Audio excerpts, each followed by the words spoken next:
Socials.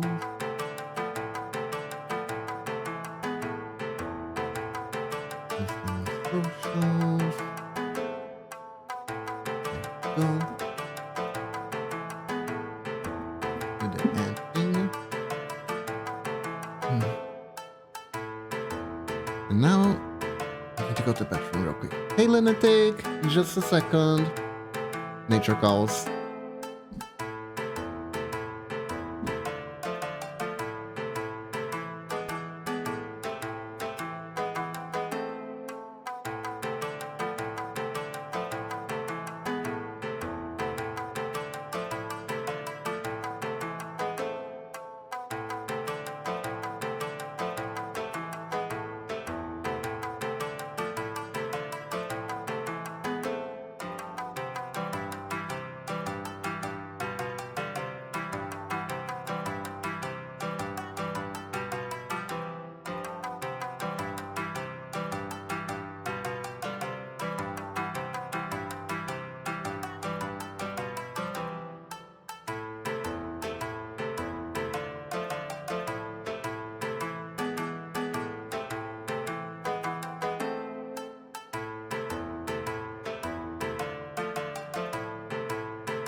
Okay, I'm back.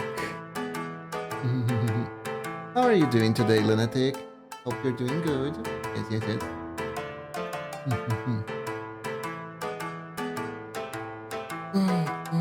Thank you.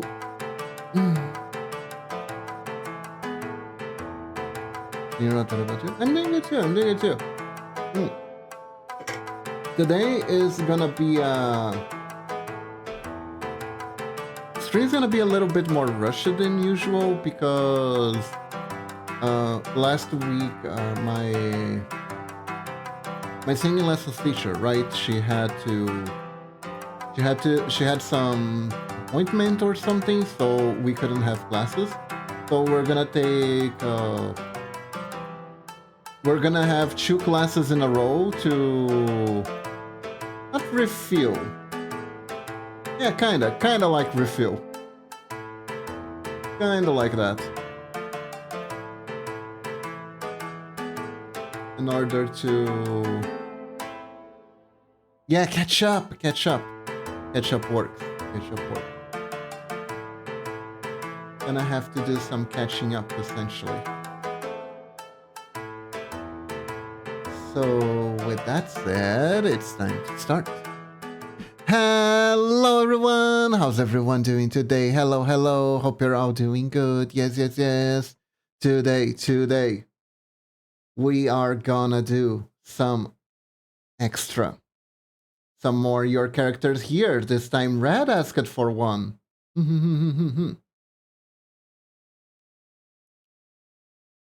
And asked for a rocket launcher, which is pretty cool. RPG, it's grenade propelled rocket or something? Rocket propelled grenade. Yeah. So,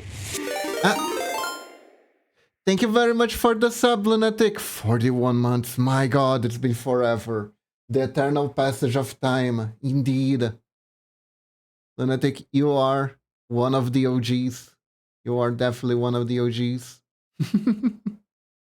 Thank you so much for everything. Thank you. Let me put on some music for us, shall we? There we go.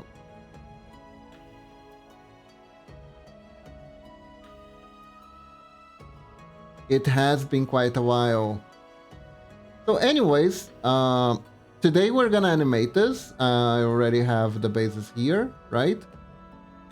But there are a few, let's say, adjustments that we need to do in Red's case to make sure that everything is in order with the character. Because Red is quite thick. Not entirely sure I'm liking how the boobs are. I'm gonna try to adjust a little bit. I don't know. I feel like they are not in the proportions that I want them to be, essentially.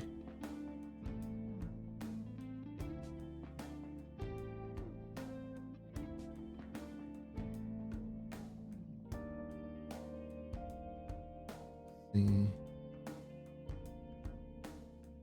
if this is more appropriate.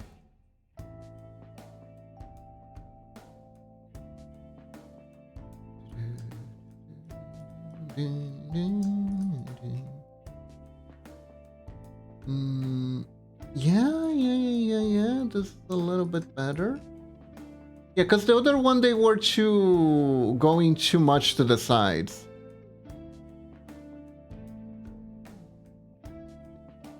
And that ends up looking a little bit weird to me. You know? There we go. Okay, this is more like it. This is more like it. Let's see.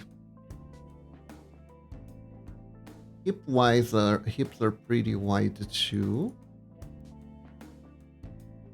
And did I actually make the pants too high? I think too low. I mean, I think I did. I think it's a little bit higher. Let me try and fix that. So anyways, hope you're doing good, Lunatic. Hope you're doing good. Yeah, I think.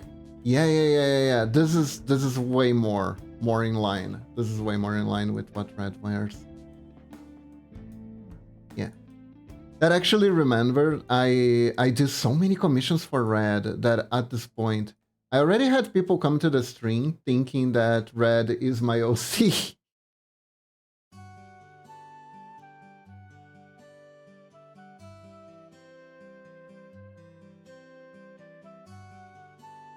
I don't know if you were here when that happened, but that actually happened. I actually had someone on stream come to ask if Red was my OC or not.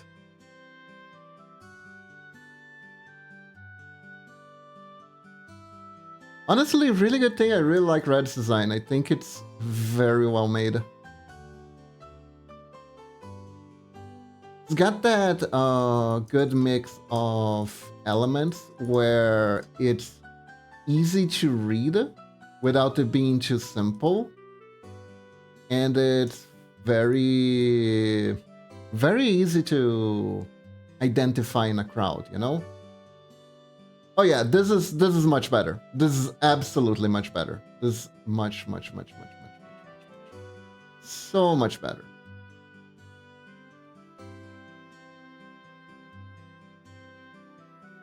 Perfect. So chat, we actually have a lot to talk about today. Let's see, do I need to raise the booty? I feel like I should raise the booty. As far as red thickness goes,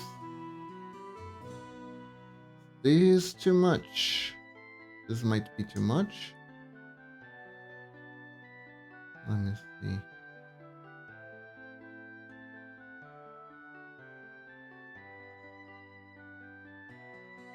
Yeah, this is a little bit too much. Can do it like this. Does it make sense? No. Kinda does, actually.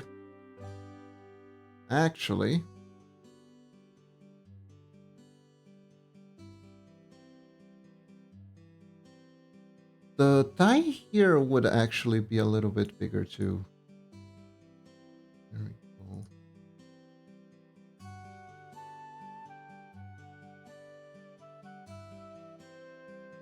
Gotta make sure those pixels are pretty thick. Yeah, and in that case, the tie guard goes over here. Oops.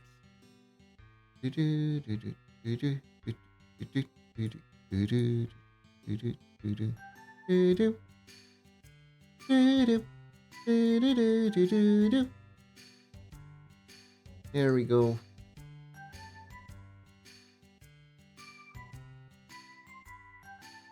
There we go. There we go.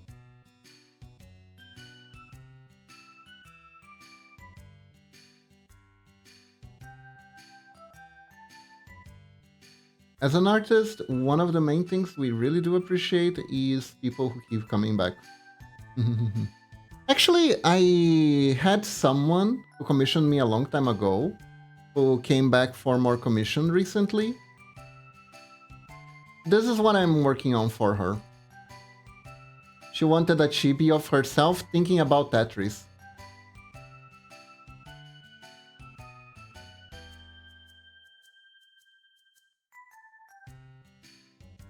I hope she likes it.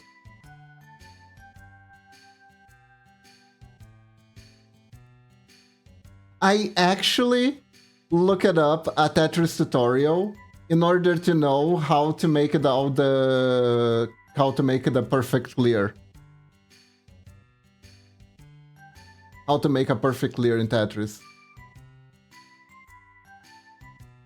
I actually had to look up a tutorial to make that animation.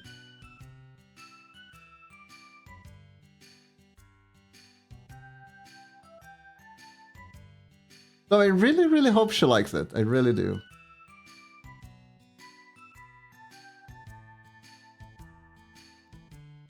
I think what this is missing here.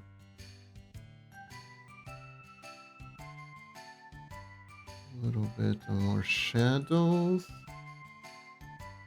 Yeah. Also, chat, I read a book. I'm reading a book, actually. I haven't finished yet. Momochi bought us a book about improvisation, right? Which is an interesting skill to have if you are going to live stream. It is in order to try to increase the entertainment level of the stream, which is something that I try to do. I do want to keep improving for you guys,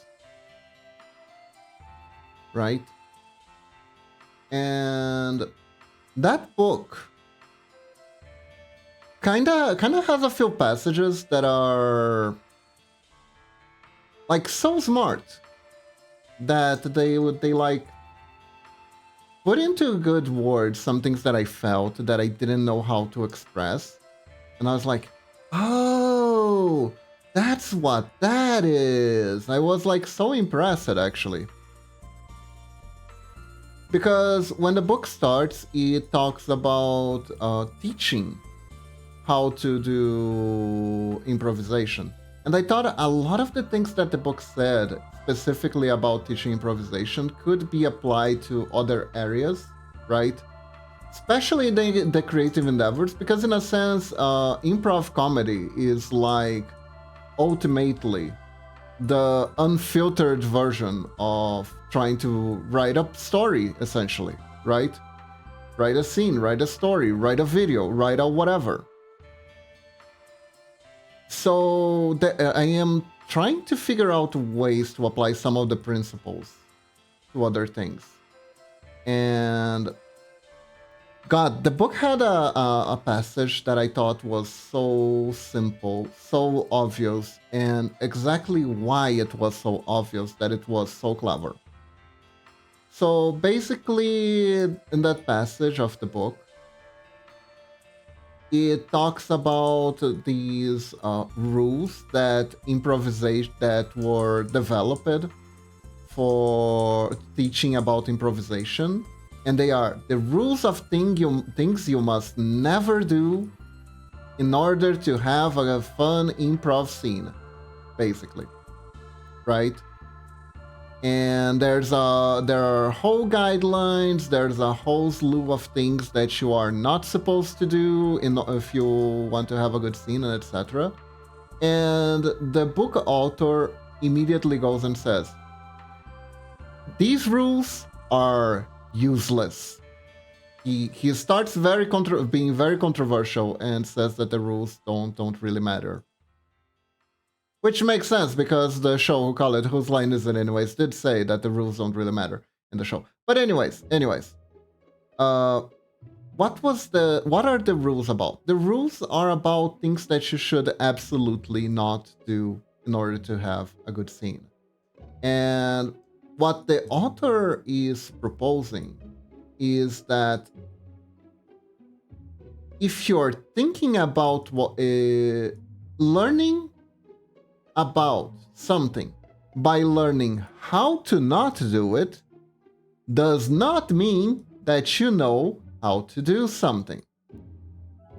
And he goes on to say some very, very obvious shit that is like, oh wait, yeah.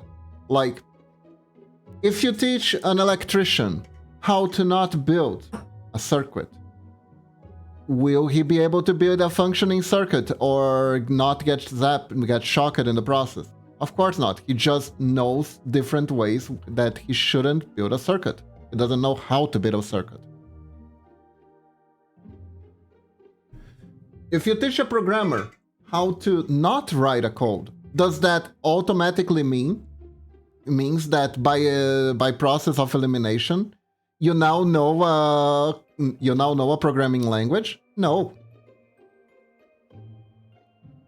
If you teach an artist how to not draw, will you immediately remove all the lines that make no sense and instantly have a masterpiece? No. You need to know, if you're learning how to do something, you need to learn how to do something, not how not to do something. Which is why he thought the rules were pretty bad, because especially then he goes on to say that, to elaborate a little bit more on improvisation, because when it comes down to improvisation, you are trying your best to improvise. And when you're improvising, you don't really have time to think a lot, right? It's kind of like if I'm let's say I'm streaming a game and something fun happens, and I decide to stop everything that I'm doing to think of the perfect joke for that thing. It's gonna get boring because I am gonna be like, hey Red, how are you doing? Welcome to the stream. I'm working on you right now. I wanted to ask Red, would you rather do you like this color for the grenade? I took it from another accessory that you have. Can I show I think I can show the thing, but anyways.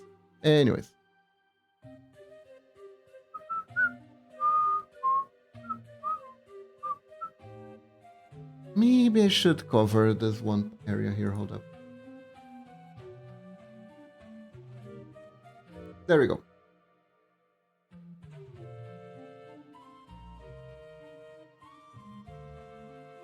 Oh, the adventure outfit? Oh no, did you want it on a different outfit? I didn't see you telling me that you wanted on a different outfit. Hold up.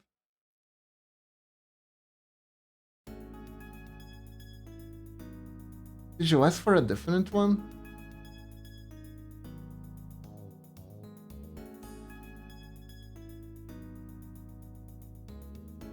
We didn't think. That is true. We didn't. That is in fact common behavior for VTubers. Yes, we didn't think.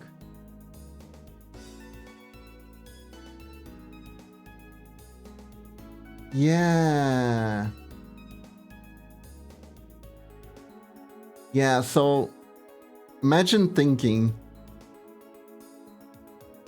Now, Here, there are a few things I need to adjust. I'm pretty sure you have a bigger dumpy.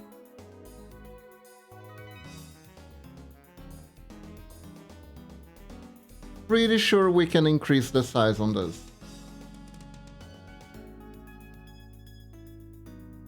Is this okay on stream? I should be fine. Let me see here. It should be fine. Should be fine. As I said, I'm very small. No one's really paying attention to me. Plus, this is a sketch. There isn't even a butt crack here.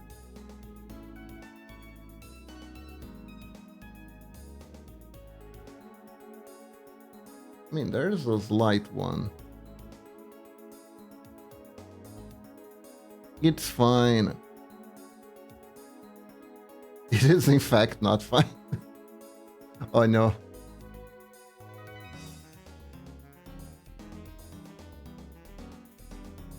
Oh no. Oh well.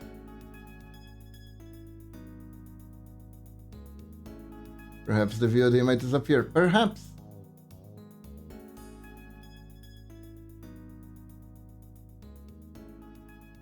Although, I don't know. I've seen nonetheless drawing worse. I've seen nonetheless drawing worse on stream. Well, no problem.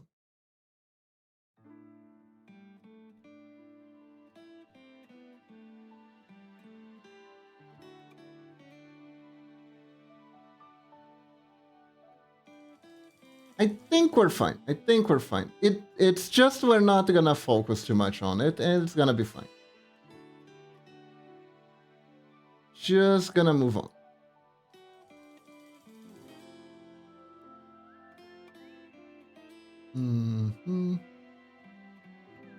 Maybe we can add a little bit more booty here. Booty shorts, booty shorts. And I make the grenade bigger and swap the color to something from the NSFW sheet. Ah, okay.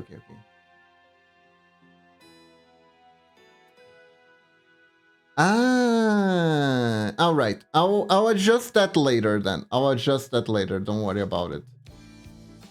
I have the means to adjust colors on the fly after everything is done.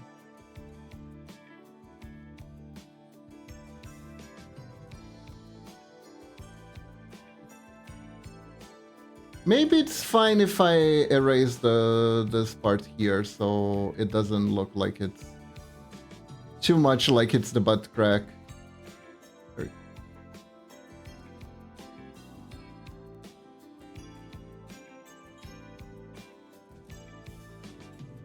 Get that ear shape.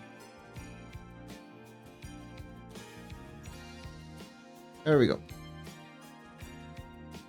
There we go. There we go. This is fine.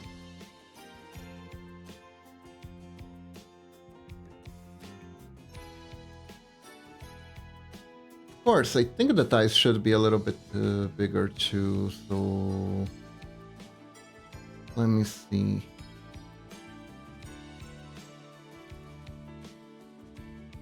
Delete the VOD to be safe. Alright. Not gonna be my first or my last art VOD that I have to delete anyways. Ugh.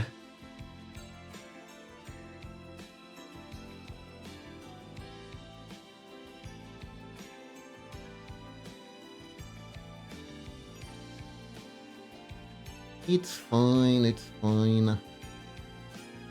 Okay, what do you think, Red? Is your booty better?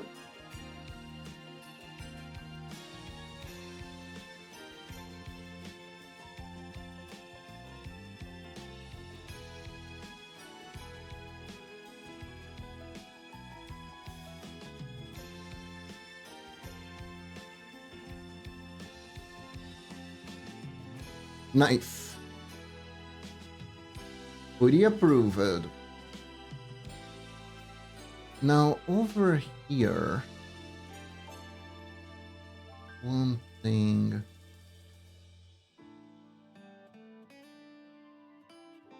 We wanna this here be all right. Hey Saya, welcome to the stream. How are you doing?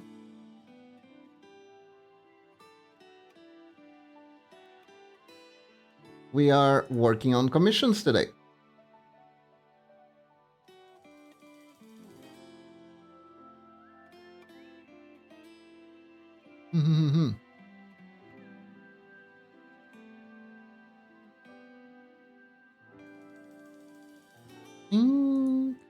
Oh, what is this pixel doing here? Weird. I'm traveling in time again? Eh? What do you mean?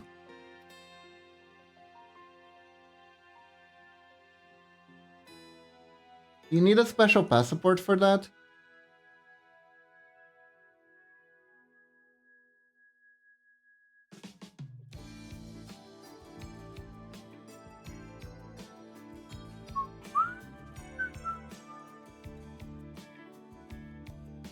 There we go. On my screen, Lunatics message on send at AVZ. My message come after. Oh, creepy. That is creepy. Okay. So time for us to animate. This is gonna be fun.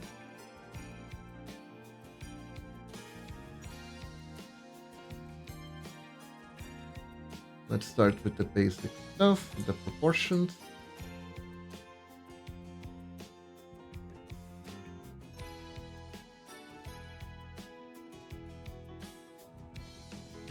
For whatever reason,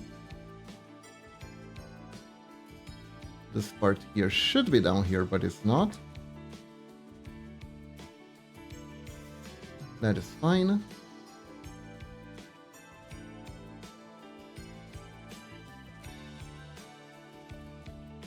So now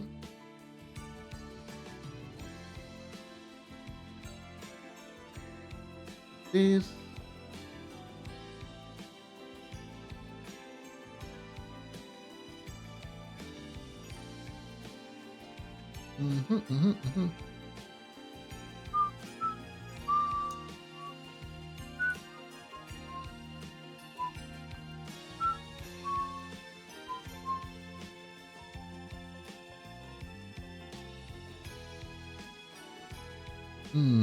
I was trying to find a new job, I got bored. Decided to buy some clothes, also got bored. Started BG3 again, deleted it because I thought that spring sale starts the same day. Turns out it doesn't. So now I'm just here. Ah, I see. Welcome. Hope I can bring some sort of entertainment for your day. Yes.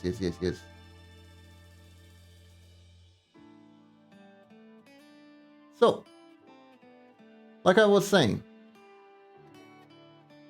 I thought the book that I was reading, I thought it had some pretty interesting advice. The whole you don't learn by learning how to not do something was pretty eye-opening for me, because I noticed that when it came down to a lot of content regarding learn how to write, learn how to do X and Y, it really is like top 10 mistakes you can make as a writer. Avoid these mistakes or your book is garbage. You know what I mean? Yeah?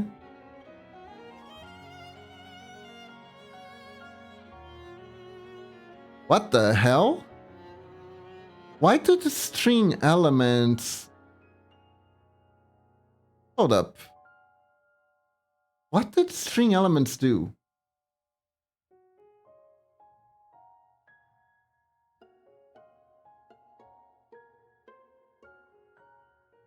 What is happening?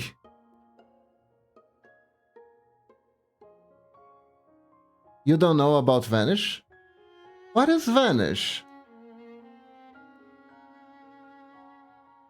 Is that like a command that you can do? Eh? How does that work? Hello, Vitinel. Welcome to the stream. Okay, so you're telling me that string elements is not acting. Ah. Okay. That actually scared me. I thought you guys were getting banned for seemingly no reason. I was like, what is happening? That actually got me scared there for a sec. Yeah, I was like, what?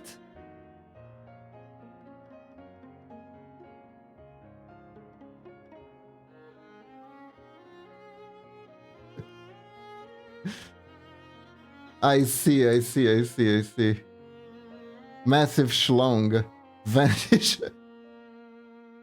I don't think it worked at that one time. I don't think it stopped it working.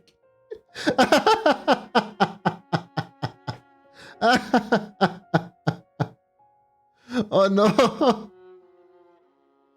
Oh no.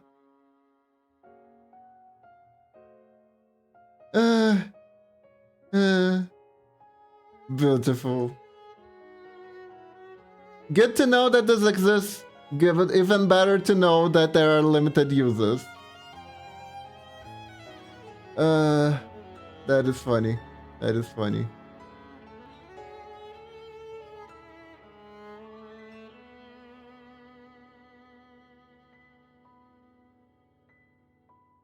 Okay. So more or less is the same height. The boob's gonna be the same. Only thing though, mods can't vanish. Ah, good to know.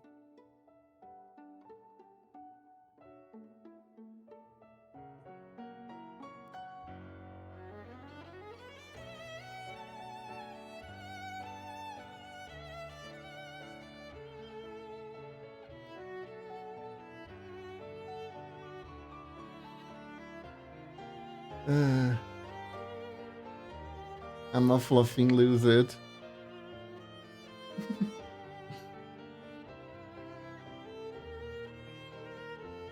It seems the smoke bombs aren't that reliable too.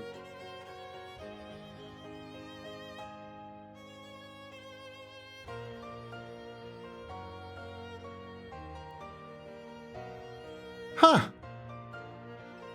I am now morbidly curious as to why that's even a thing.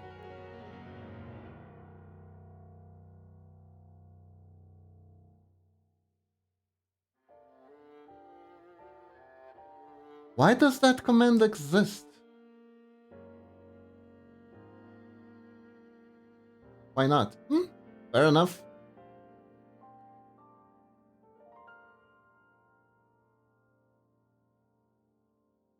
BRB. Alright, Lunatic.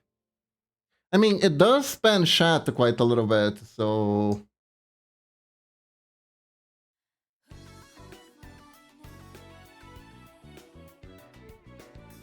I could definitely see a few people complaining about that.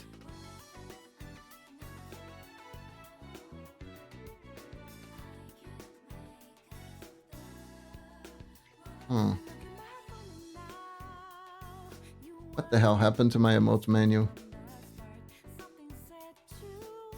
Don't know, Isaiah. Okay, I have decided that I need... Hey, Superfudge, welcome to the stream. How are you doing? I'm gonna need to do something about the boob proportion because I changed it a lot from my default version. And now I'm gonna need a new layer in order to adjust it the animation properly.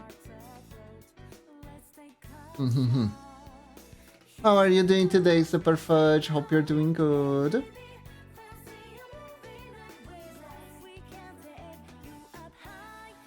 I saw that.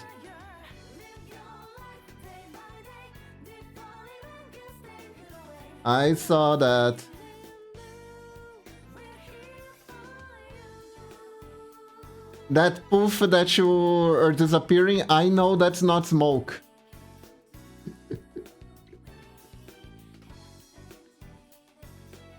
I'm good. How are you? Doing good, doing good. Working on commission right now.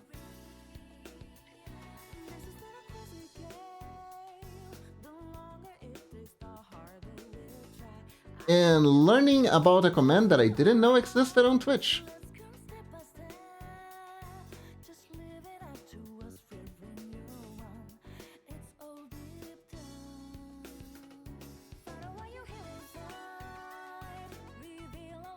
Okay, so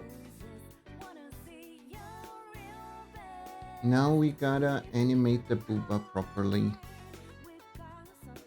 You're welcome for teaching you it. That will be 50 euro. Oh god, I can't afford that.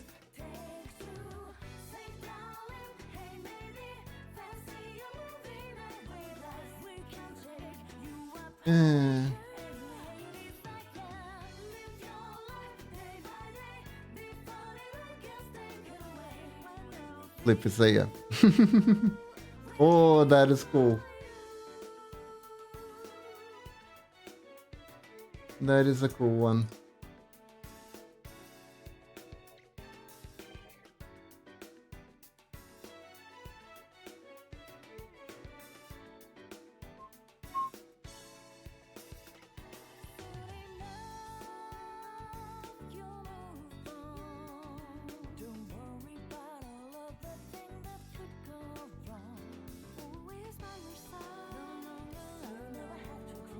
Did I?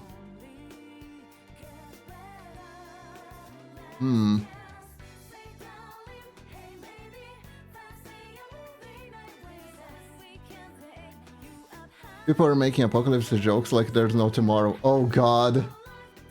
You know what? That's a good one. That's a good one. I like that one. That's a pretty good one. I've been trying to come up with a dead joke about momentum, but I can't just seem to get it going. Perfect. Beautiful.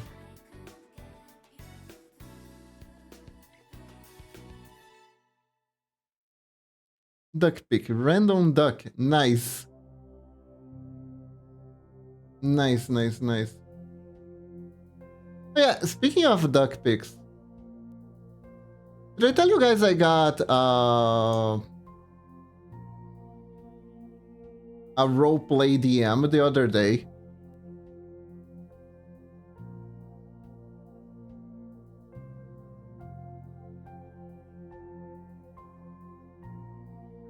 Person started trying to roleplay me on DMs.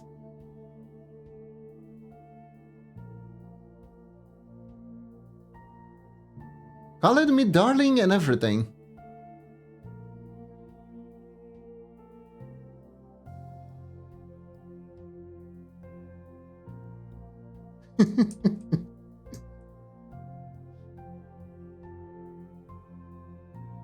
Yeah, that story. Thankfully, there hasn't been like 2 people DMing me, roleplay DMing me in a row.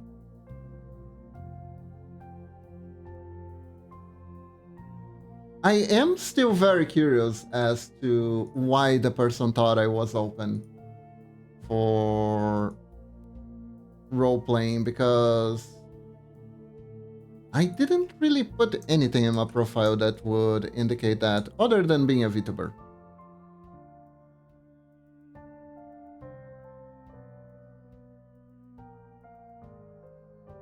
Which is not a whole lot to do, but yeah. You wanna hear a new story, chat? You wanna hear a new story? So yesterday, I was looking things up on YouTube, and I saw explodes cutely, so you come here often. Oh god. I saw that the Suikoden remake finally came out. And I was like, oh my god, I'm super excited. I think I'm gonna buy it. So I asked Momochi how our finances were going, because I wanted to buy that.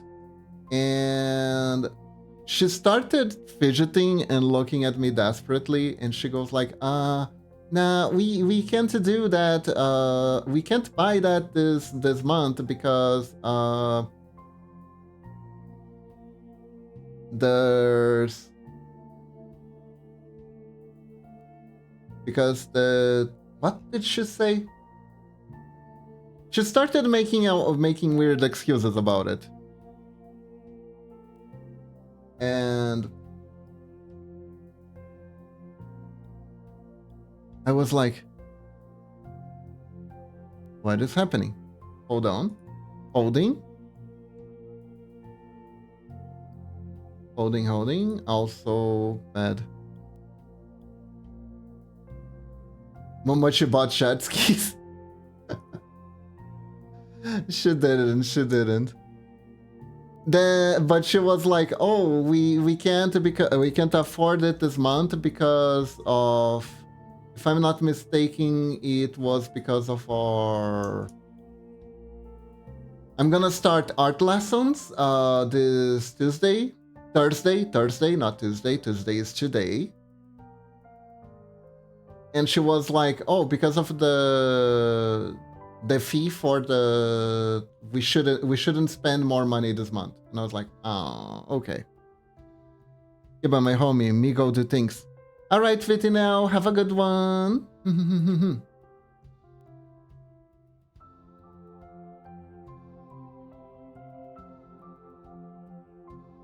So she was like, "We can't do that. We can't buy it because of the course."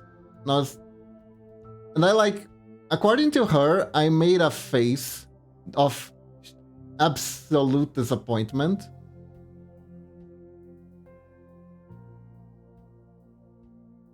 Let us get here being timeout. Apparently, Tammy, there is a command you can do where you time yourself out, which is exactly what Viti now has been doing.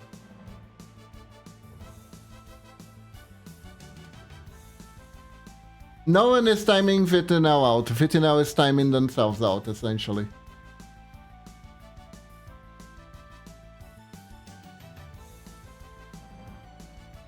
Viti is just a masochist at this point. I don't disagree with that.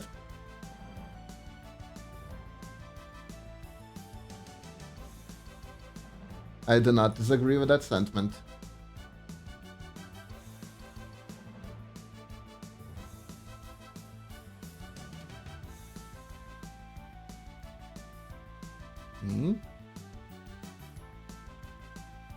Here we adjust this.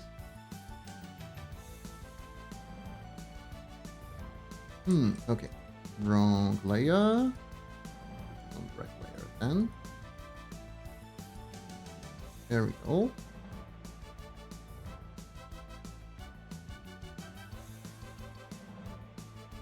And then, she noticed that I was upset, that I was sad, right? And she came clean to me. She came clean to me. The reason why she didn't want me buying the game was because she had already bought it and she wanted to surprise me. Because she knows I can be... even though I like something a lot, I am easily distracted.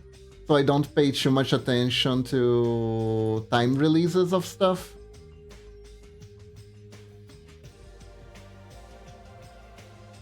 So she tried to come up with a bullshit reason why we couldn't buy it. And yeah, I'm gonna get Suikoden sometime this week for the Switch. Or the Switch, yeah. And when I get it, we're gonna play it. We're gonna play the crap out of it. I love Suikoden 2 so much. I like Suikoden 1. I love Suikoden 2. Right?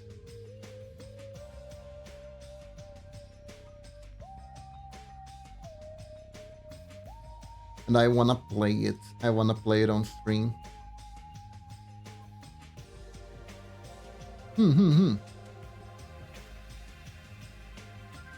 Yes, Dummy?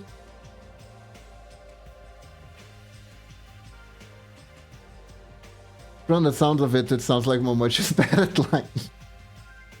She's better at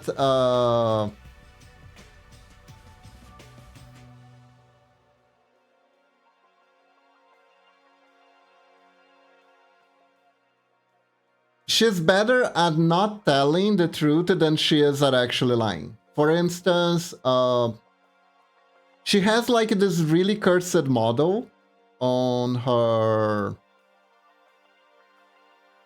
stream that she did for an April's Fool, and she did that model while she was doing another model for April's Fool.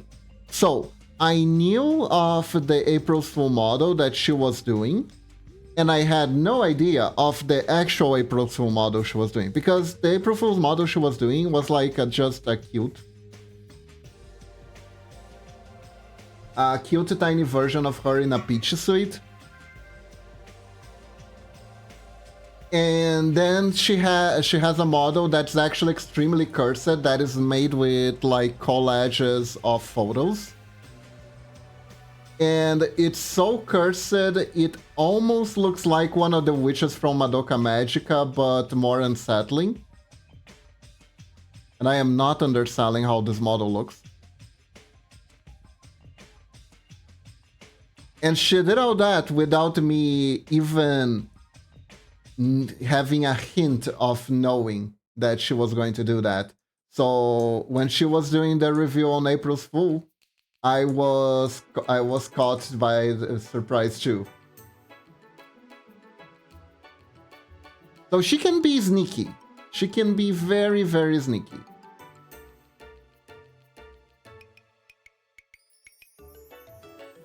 She just felt bad. She just felt bad because according to her, I had a really sad face.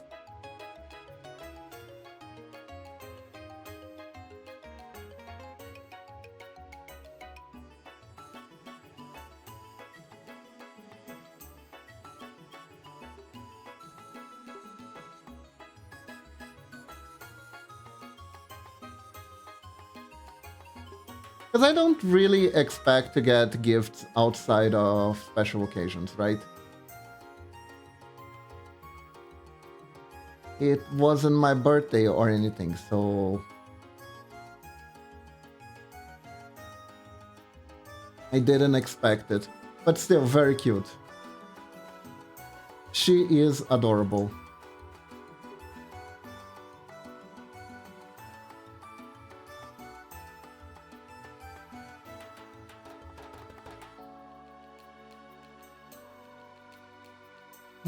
Technically.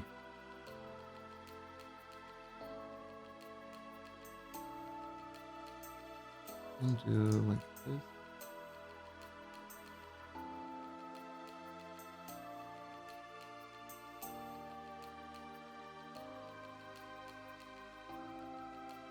And it returns to base pose.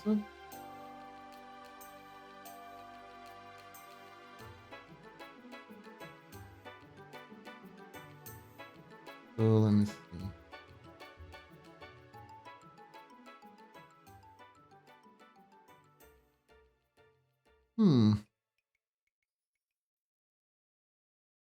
This is really how I made the animation to be. It doesn't feel like that. Hold up.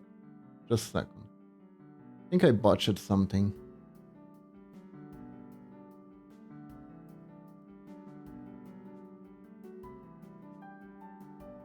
Ah, okay. Yeah. I did botch something.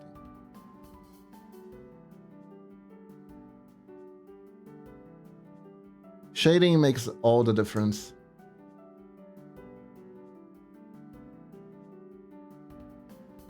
Shading makes all the difference. Welcome back, Lunatic. How are you doing? So yeah, coming soon, TM. We're gonna play Suikoden. Hopefully it goes better than Yuden. I mean, it will. Momochi actually checked the reviews.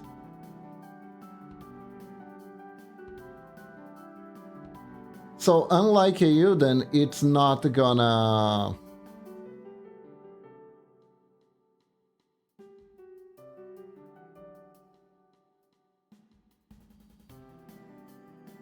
It's not gonna crash in the middle of the game, thankfully. Thankfully and hopefully.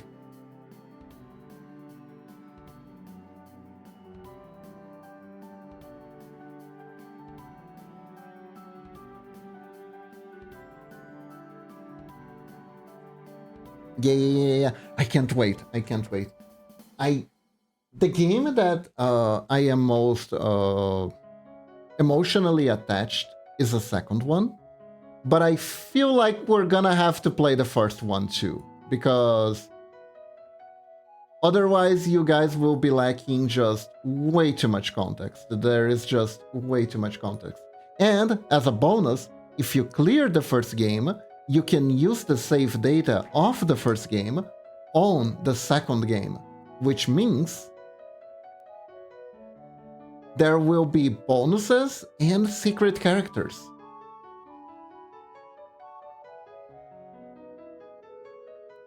In the second game. Like, one of the perks that you get from putting the second game on the first game, right, is you get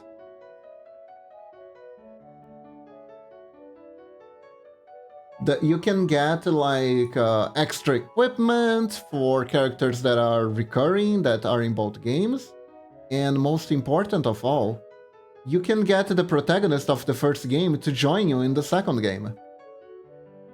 Isn't this cool?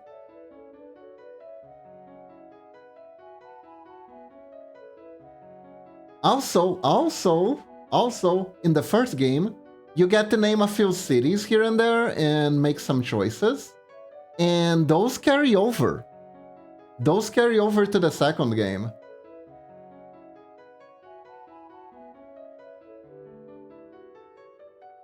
So the stories actually connect pretty decently. And for a JRPG PS1 game, that's a lot. That was a lot. That was very unexpected and something they didn't have to do. Also, another fun fact about Suikoden. I'm gonna have to hit you for an out on this. My commissions are open.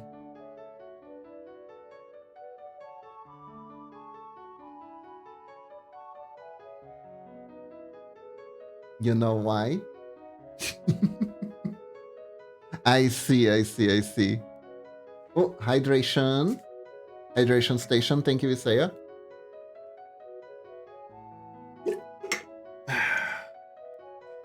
And the stretch.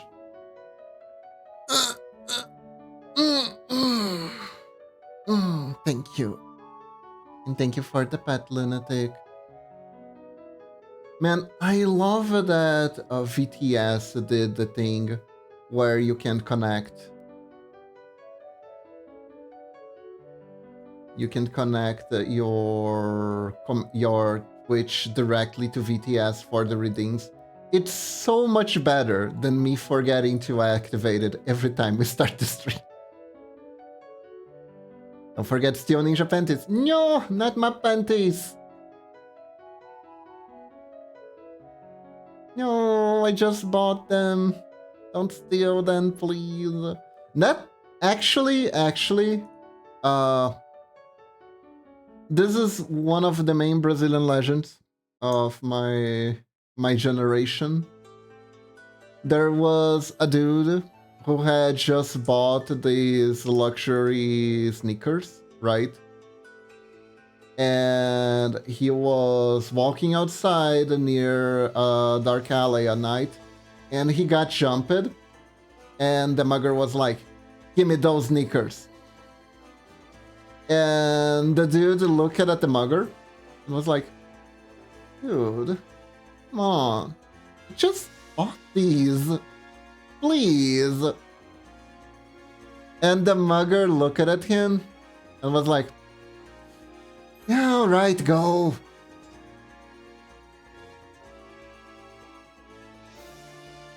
So he pleaded with the mugger, and the mugger was like, fine. Fine, I'll pretend I didn't see you this time.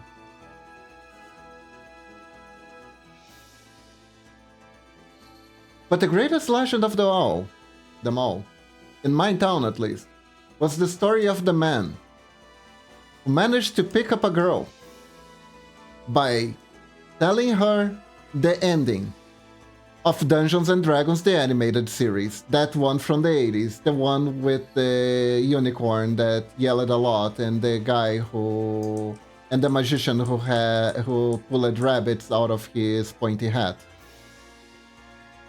Is crime there so bad that there are legends about people not getting mugged? Yes.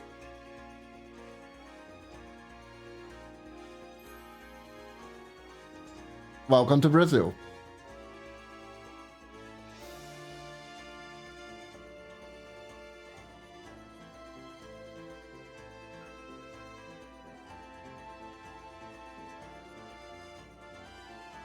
Is it the one where they fight Tiamat at level 2?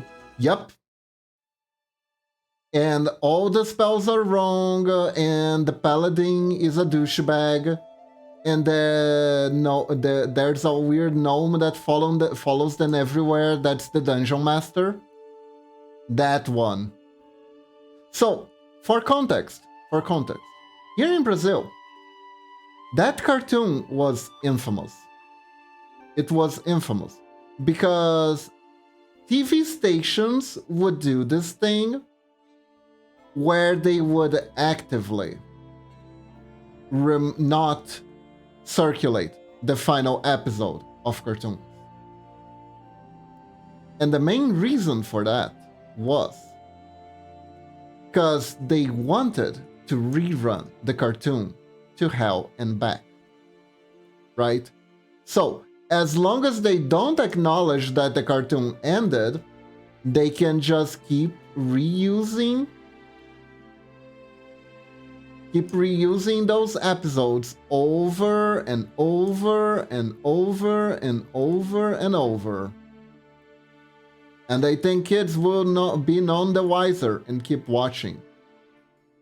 So they keep rerunning, and every so often show a new episode, right? That's how things went down. So technically, no, everyone who watched that when they were younger have no idea how it ends. They have no idea how it ends. Because the TV stations kept the final episodes for themselves. And I don't know if they ever even allowed it to be released, actually. Which is really crazy, right? It's really quite a crazy thing to do.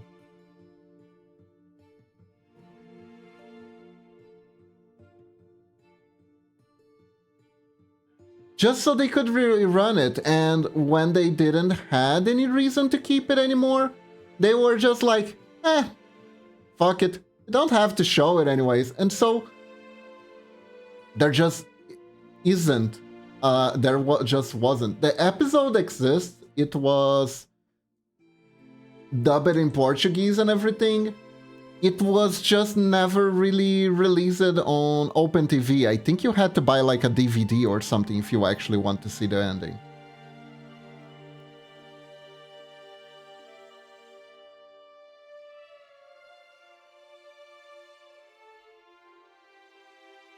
So basically, this guy actually knows what happens at the end. He walks up to a girl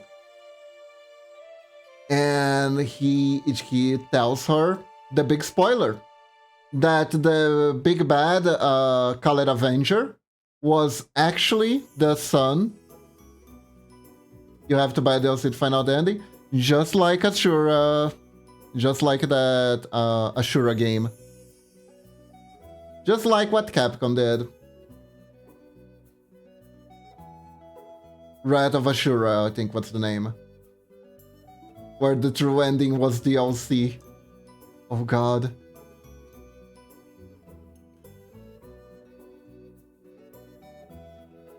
That was so uncool of them.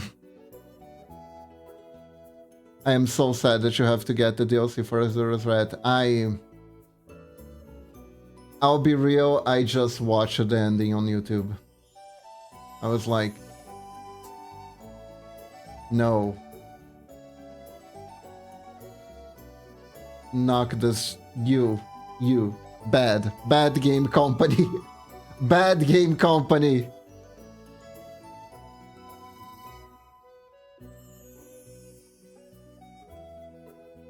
Bad game company, you stop that right now.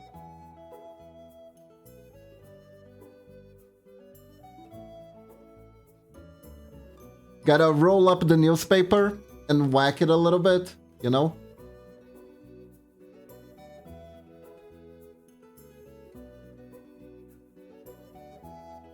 Gotta whack it a few times.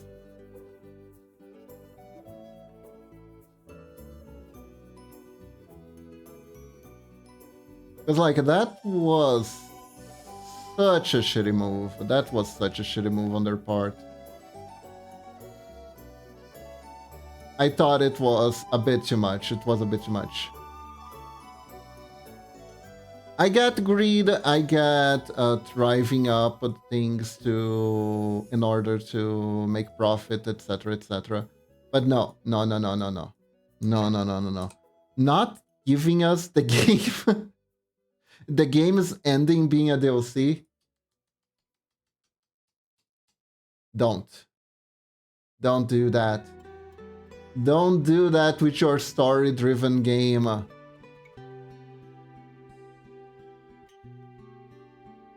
Because it creates a really bad incentive if there is no justification. It just creates a terrible incentive for you to make a game that purposefully has a crappy ending and then charge you for a good ending.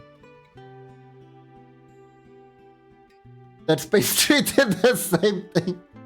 Oh no. Oh no.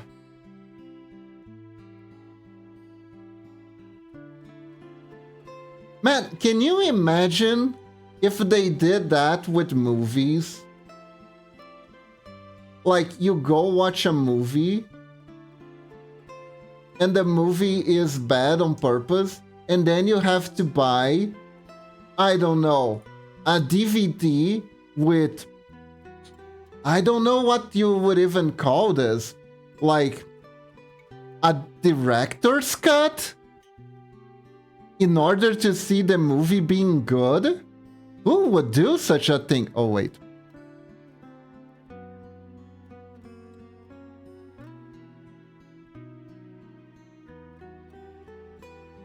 Oh, wait, they sometimes do that. Not only were you missing out on story if you were playing solo, but the ending was locked behind a DLC that did the same thing. God.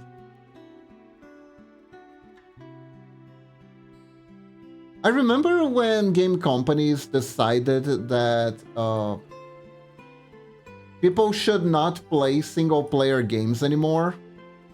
Multiplayer was the only way to go.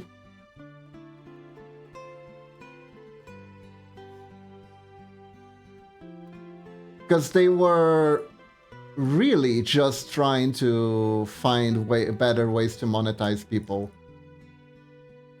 And they were like, oh, multiplayer games, people pay a lot of money to look pretty, make their avatars look prettier than other people. So if we bring that to single player games, we'll be able to make a fortune with the in-game shop. If I'm not mistaken, that was their actual justification for doing this.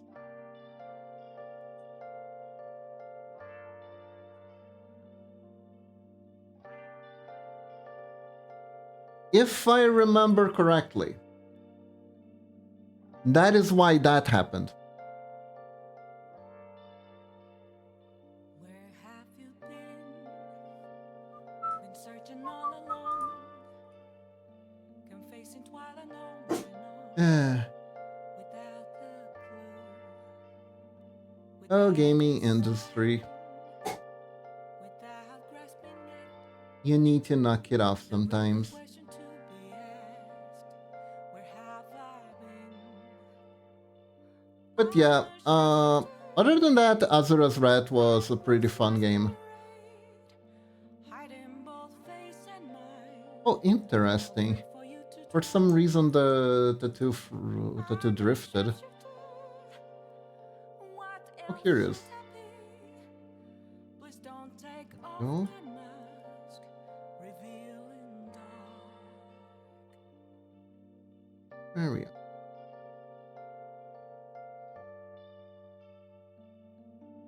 Perfect. Hmm.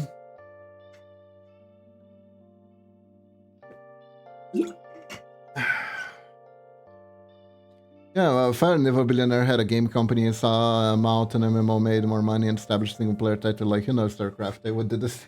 Moments of calm, nothing led to be Yeah, the issue with MMOs though that's where I found was essentially that reflecting that's a truth MMOs are kinda unique to be told. with the way they work I'm because MMOs are like lifestyle games, so to speak. hiding Essentially, they all take so much time all free for you to draw. away from you that you can't really play a lot of them. Chained down to my core. It's not exactly they're little time vampires, right? To hide. So the big game developers were like, "Oh my god, look at this person putting all their money in these games. I'm sure they will put all their monies in our games as well." It's like, well, actually, no. They only make a certain amount of money per month that they can make.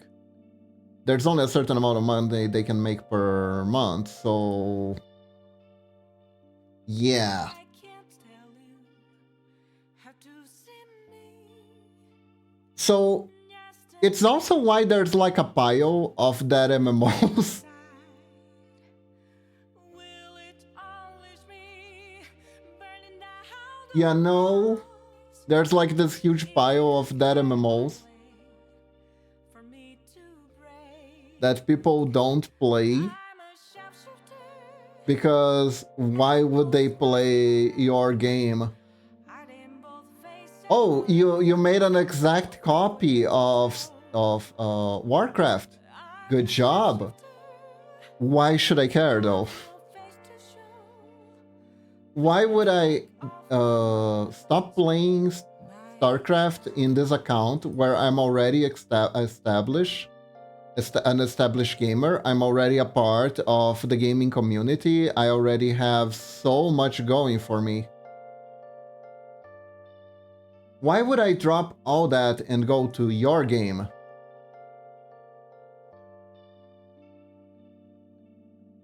And a lot of the game devs just have like no way to answer that because, yeah. You have to do something better than just a copy of something popular in order to actually draw in the crowd. And there is a good chance that it still might fail, because even though you're making something better than another MMO, it doesn't necessarily mean that whatever is happening at the other MMO is frustrating enough for the players to actually go play your game instead. It's a very complicated thing.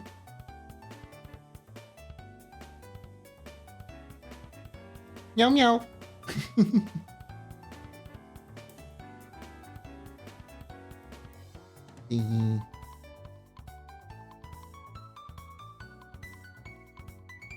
Like, I played Ragnarok Online. The game was terrible. And I even tried playing some other MMOs while playing Ragnarok Online. Whenever I got, like, very bored. Sometimes even people from my clan would do these incursions where we would all start playing a different MMO together to see what it was like. In the end, we always returned it. Question: how long did it take for you to learn pixel art? So, that is an interesting question, because when I started doing pixel art, I started doing pixel art around the same time I started streaming, right?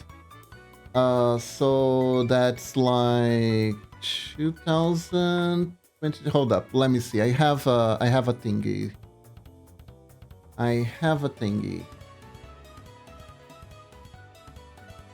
Yeah, 2021. It's been 4 years. 4 years. This was the evolution in 1 year, by the way.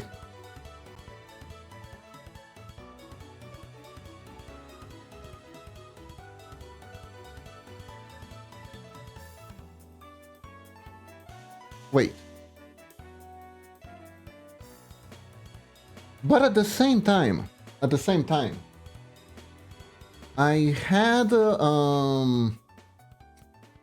had like, how to say, I used to mess around a lot with game makers when I was younger, and what I would do is I would edit sprites to play, to use on the game maker. So even though I didn't actually draw any pixel art, I did do a lot of editing when I was younger, but then I dropped it. Oh yeah, I wanna be the Boshi, that's what I'm reminded of. Wanna be the Boshi? Eh? What's the Boshi? What does the Boshi wants to be remembered for?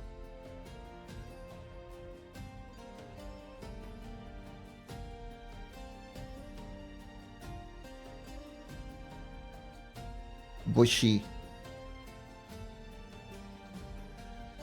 Yeah, what is this Boshi?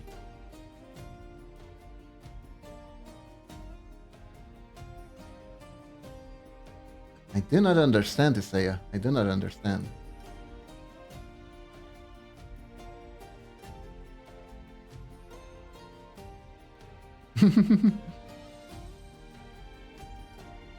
Oh yeah, it's that insanely hard Super Troll Smash Bros. Style game. Okay, Super Smash Bros. Style games that I know of. I know of that one from Nickelodeon, that's probably not the one. I know of that one from Warner Bros. That I don't think it's the one you're talking about either. And Guardians of Aether, is that the one?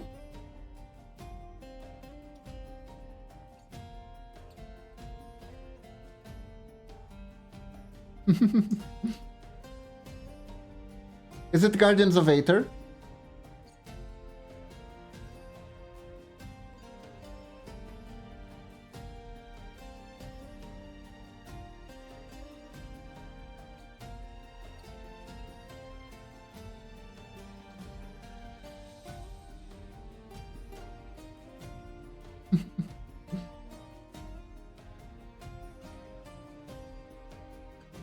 I think it's Guardians of Aether. Oh, hold up. Oh. Okay, I was wrong. I don't know my Mario Super NES on NES style. Super NES on NES style? Eh.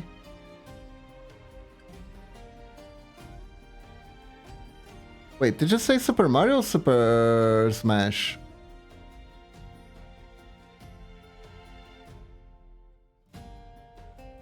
The original Mario? Mario Kaizo? Is it Super Mario Kaizo? Because that's the one that's ultra mega hard and trollish. There's also Super Cat Mario, which is another troll game, a classic troll game. Kaizo means super hard. Super Mario Kaizo is a Super Mario room hack that makes the game stupidly hard for no reason. The unofficially released Super Mario game that was extremely hard though was Super Mario The Lost Levels. No, it's I Wanna Be the Boshi. That's the name of the game. I never seen that in the game before, Saya. I've seen a lot of rather obscure game. I never seen that one.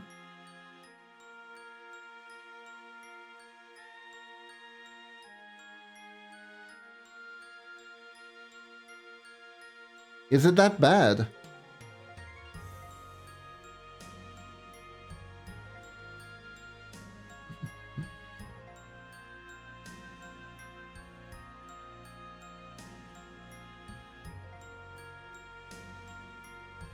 What about I Wanna Be the Guy?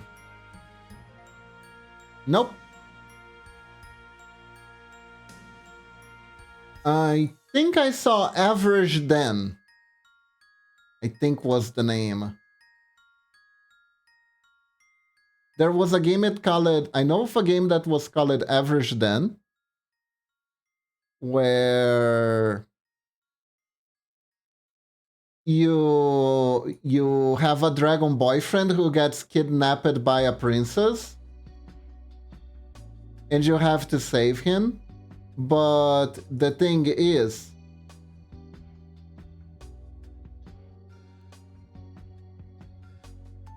then people forgot their hardcore troll game roots.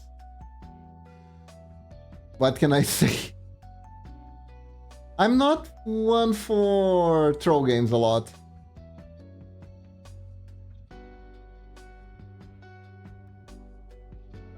Not that of a hardcore gamer, honestly. The Chuo is a bit stuttery. Maybe I should do a little bit more movement with it. Like this.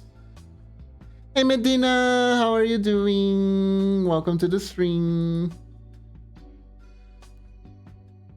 The one I know is Kaizo Mario, since that's the one that's really cool when you master it. There's Super Cat Mario too, which is purposefully made to be frustrating. There was one called Average Den, which is a game where there are coins everywhere, but if you touch them, you die. So it's really, really troll because you see coins on the screen and you wanna grab them, but if you grab them, they kill you.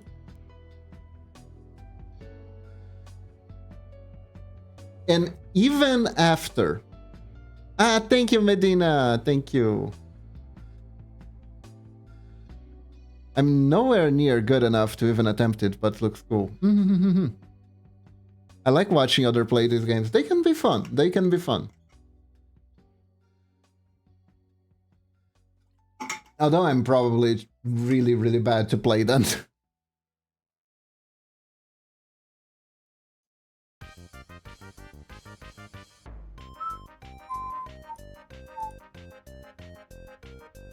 Though we are playing Mega Man Zero this week. We're playing it again. They aren't hard per se, you just have to learn the road. It's all about memorization. It's all about memorization. All the NES games were like that too, honestly. There were a lot of these troll games really are just recycling. Are just like, okay, this is exactly how I remember my childhood going. Like, this is what my childhood was like. Muscle memory and timing, yes indeed.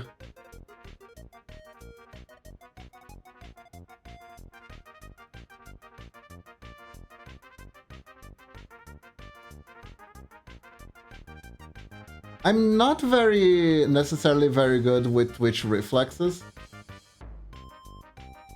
I am more of a planning type of person.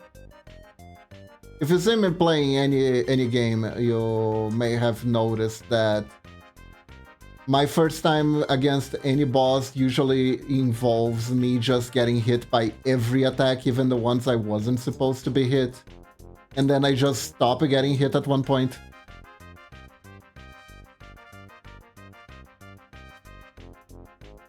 Oh, by the way, Kotor 2 when? We'll see, Isaiah. We'll see. Because I really want to play Suikoden, so I'm not entirely sure how I'm gonna do this. I was thinking, since Suikoden will probably take a while, and Kotor 2 will probably take a while, I was thinking I could alternate between the two, like Kotor Saturdays and Suikoden Thursdays, or Suikoden Thursdays and Kotor Thursdays and Suikoden Saturdays, you know, that kind of stuff.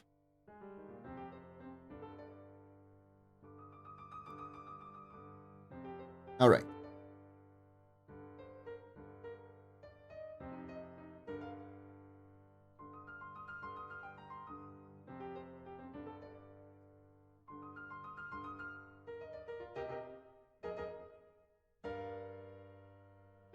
How about a Kotor month?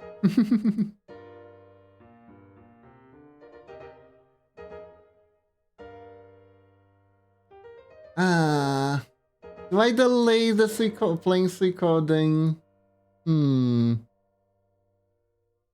Because I do want to play Suikoden. I don't want to put Suikoden on the back burner.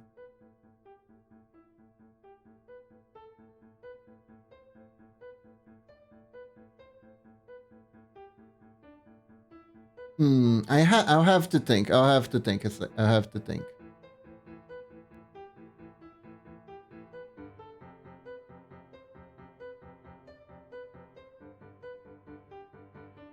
Chat, real talk. Would you rather see me play KOTOR or Suikoden? Come to think of it, I do need to check out how many hours does it take for Suikoden to beat Suikoden. Beat Saber. We start with KOTOR 1 and 2, then S to War, then we start doing whatever sounds close enough, like cotton picking and stuff.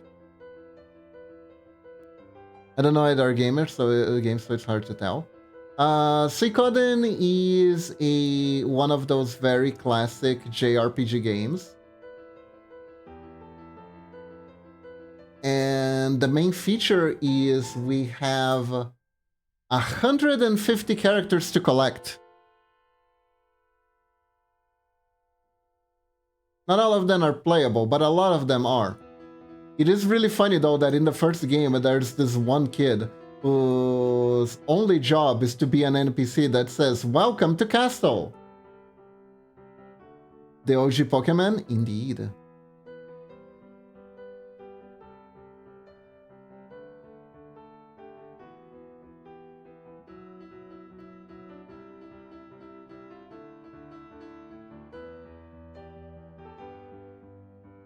And Top 3K beat Saber in USA. Nice. Sometimes I think, then I forgot. Sometimes I think, but that's easily fixable.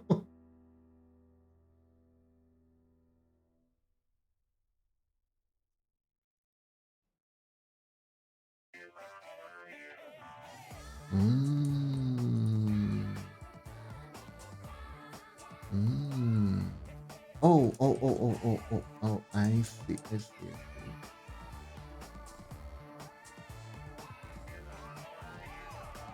But here she's lowering.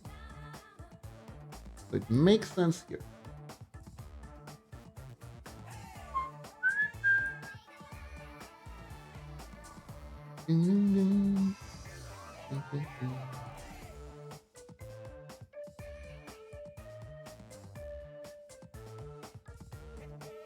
Who are you pixeling today?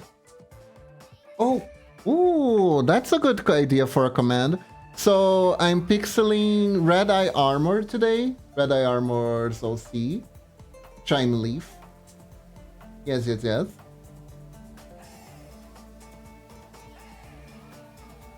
That is not a good command.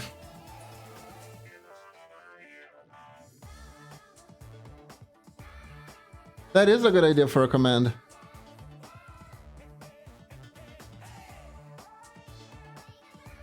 I have my doubts about the Vanish command though.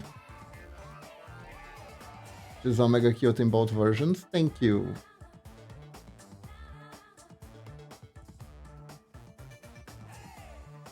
She is.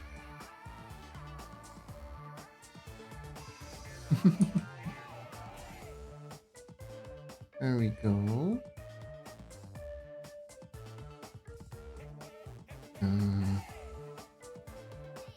After chat, indeed.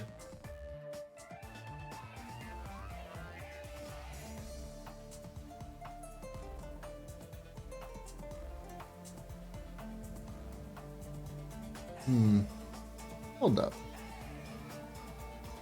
Interesting. Oh well, we don't need this.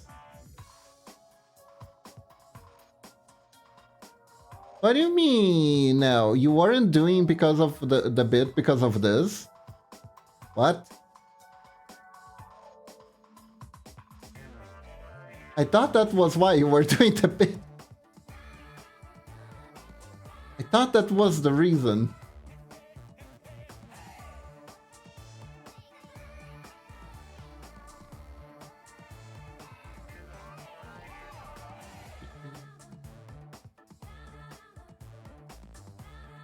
I gotta say, does your character here turn it out pretty nice?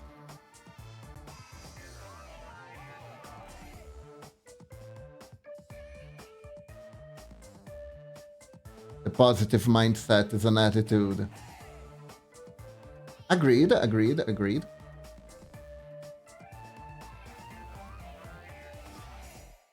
Oh.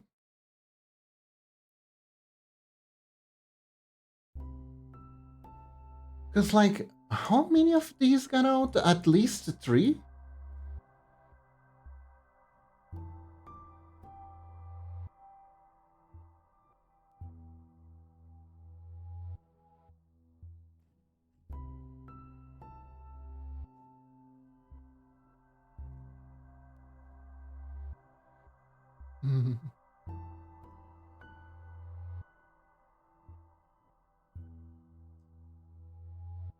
Apparently, Medina, that's a command that you can time yourself out for 1 second. I think that's from... Is that from the String Elements bot?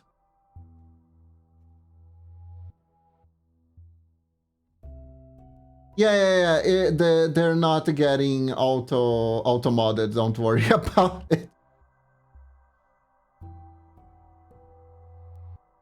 That's a weird one.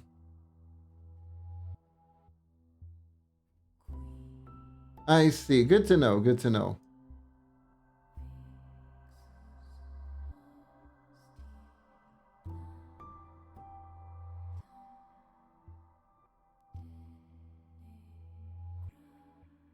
Yeah, I didn't know that was a thing.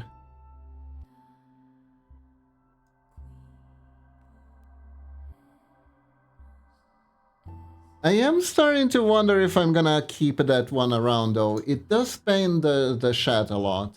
It does spend the chat a lot.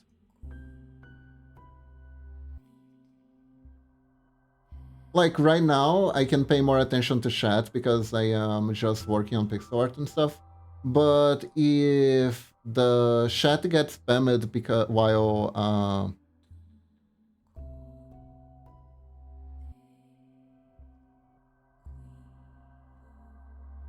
I'm playing something that requires attention,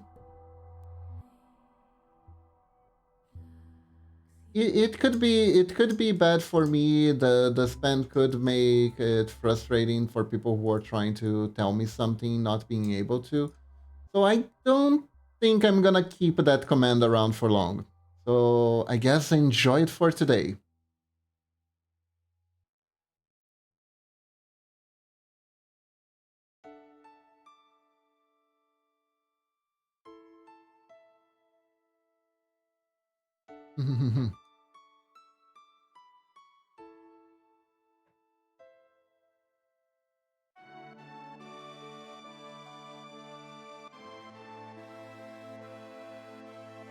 So for now,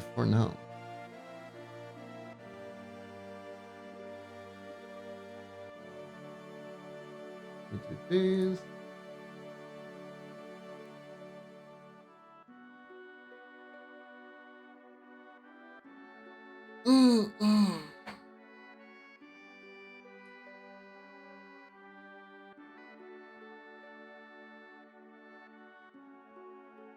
How does who use it? The command?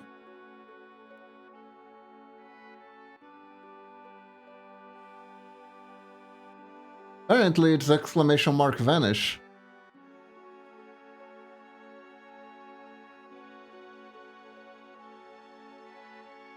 Yep.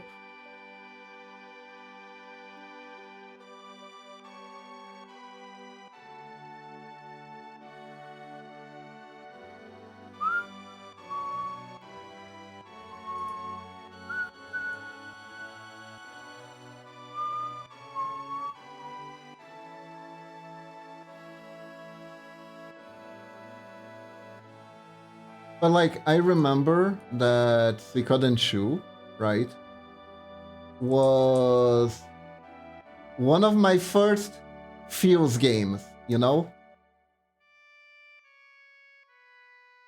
First game that gave me the Fuse.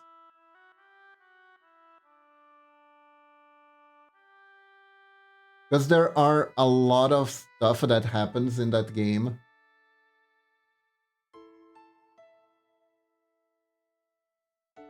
That is so sad. Like, sad stuffs happen in the first game too, but I remember the narration was, the narrative was a little bit clunky.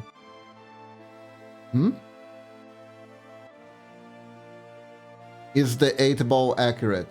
Ask again later.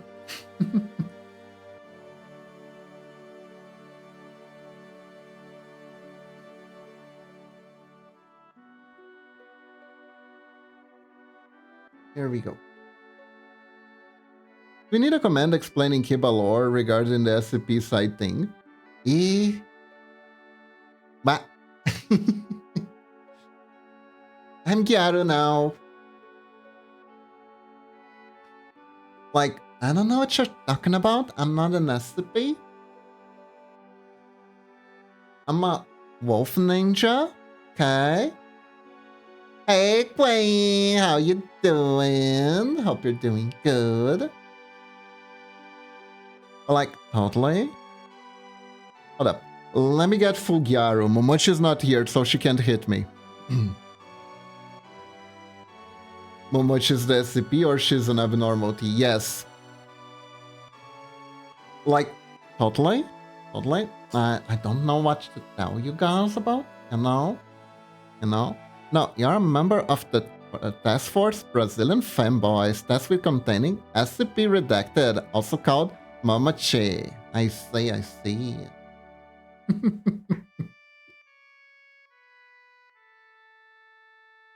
I use my Gyaru form, and my Gyaru Valley Girl style in order to distract her.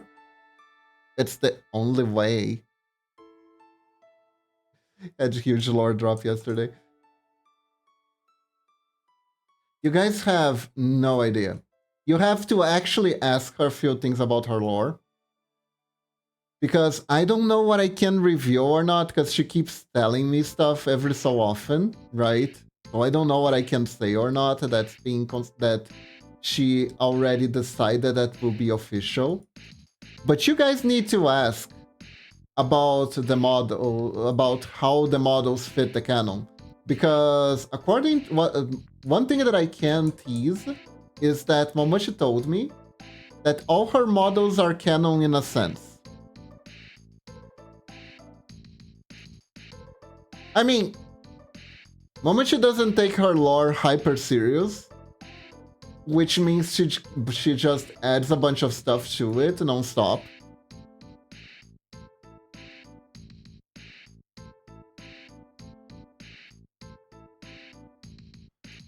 So you guys can ask about that if you want, or maybe she wants to keep some of that for when she for like special for like a special rain day. So I don't know what I can say.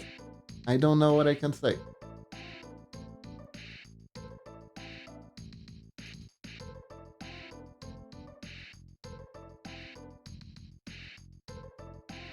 I mean, like cognition filter is cognition filter, or is it dun dun? Yeah, I mean it probably is, but you know.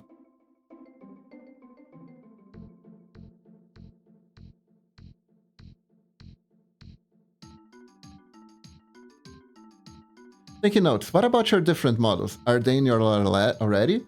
Or is it simply Ninja Gyaro no Jutsu, for example? So, female model is canon as ninjutsu, right? It's a jutsu that I learned because I was trying to defeat my master and I couldn't match her speed. So dumbass young me thought that the reason I couldn't match her speed was because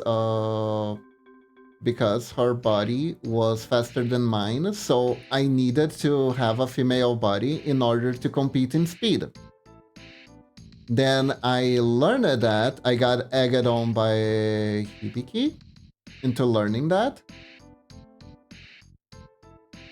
And I got my ass kicked anyways.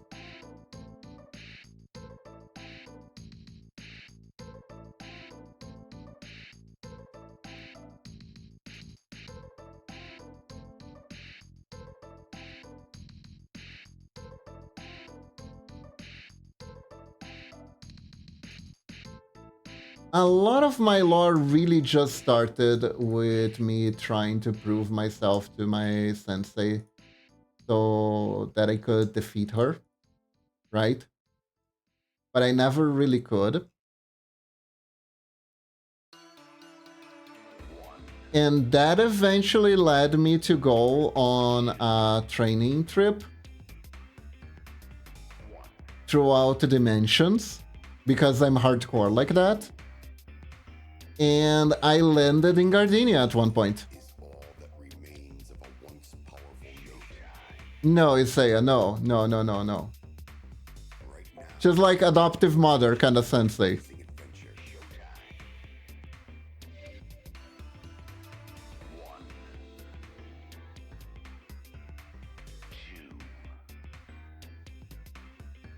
That ends up being like those. That's very romantic. It's interdimensional love, indeed.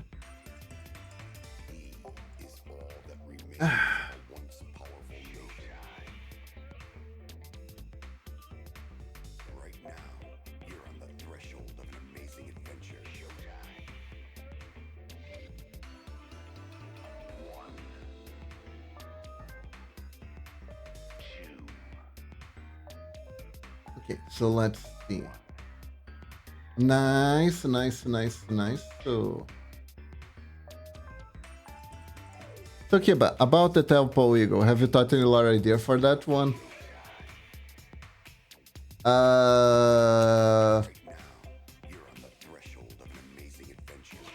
Halloween costume?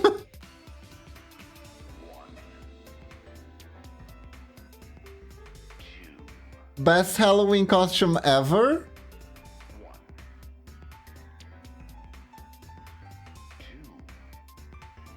And the variations of the sexy no jutsu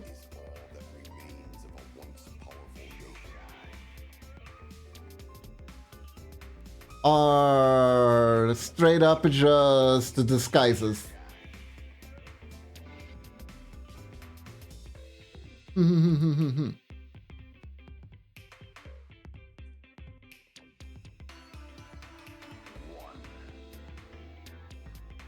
I was thinking a little bit about getting stuck in female form for a while. Like, use the jutsu one too many times, now can't turn back for whatever reason. Could be like a saga.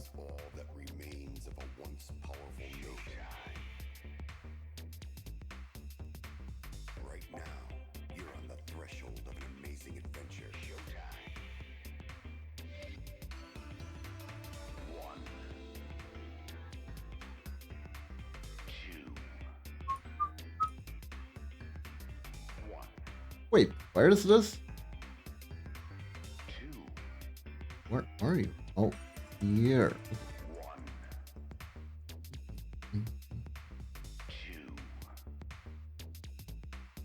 I mean, to be fair, you're using it a lot on Spain. I am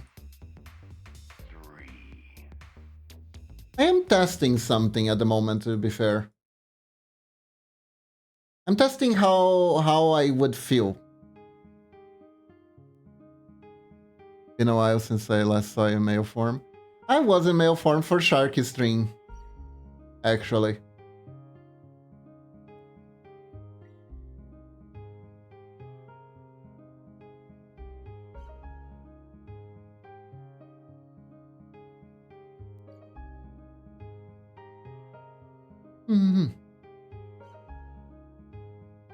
I know how I feel. How do you feel, Isaiah? Are you feeling good today? Punish me? Okay, hold up.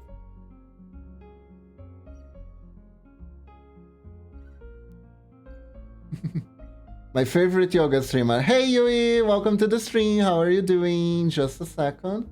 1, 2, 3, and go!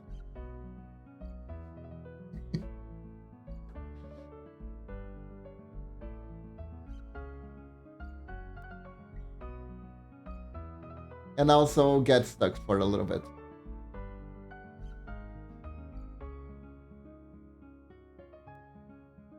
But it feels like it's been a while. That is fair. That is fair. Although, technically, if you are missing, the redeem to change the gender is right there. That is also another thing that I am testing.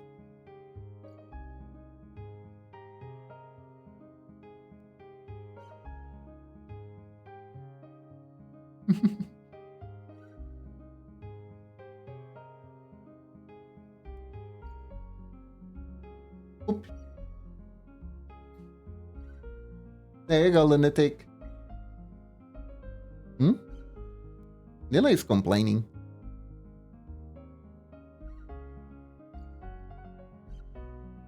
Let me screw the result to 50-50 again. Eh?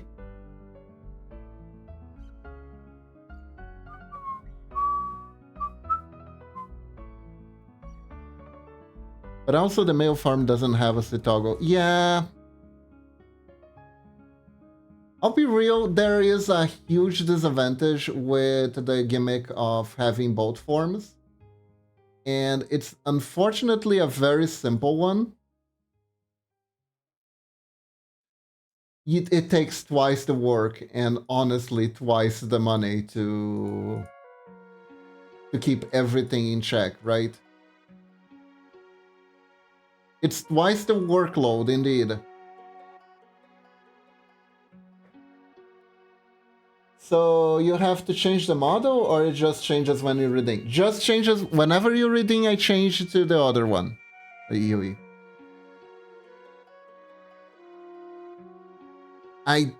If there is, by the way, if you guys have any idea how to make it clearer in the redeem, right?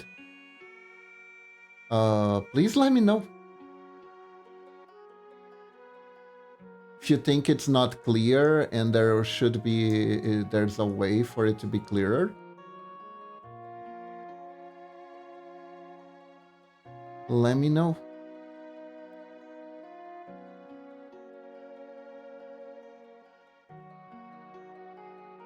Just take the city legs from the female model.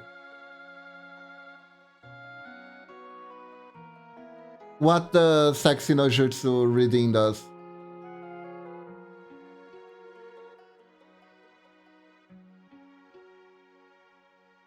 Because really it's gender swap reading, essentially.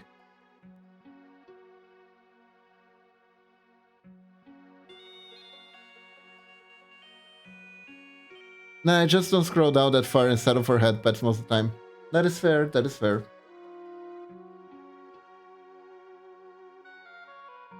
Maybe I should take some of these out. I probably have way too many readings.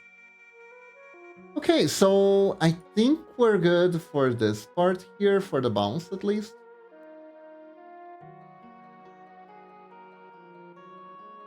Now I can do talking. Actually.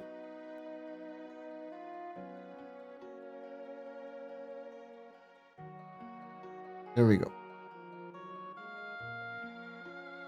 Wait, I never used one redeem in particular. Let me try. And I have returned with some salad. Nice, Medina. Okay, Lunatic redeemed an Arada.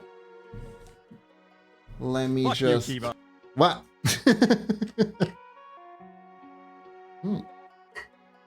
Thank you for the coffee vibes, by the way. Today was stressful. Aww. I am glad I can help a little bit. I'm glad I can help a little bit. Thank you for the reading, Lunatic. There you go. Hope that one was good. Hope that one was good.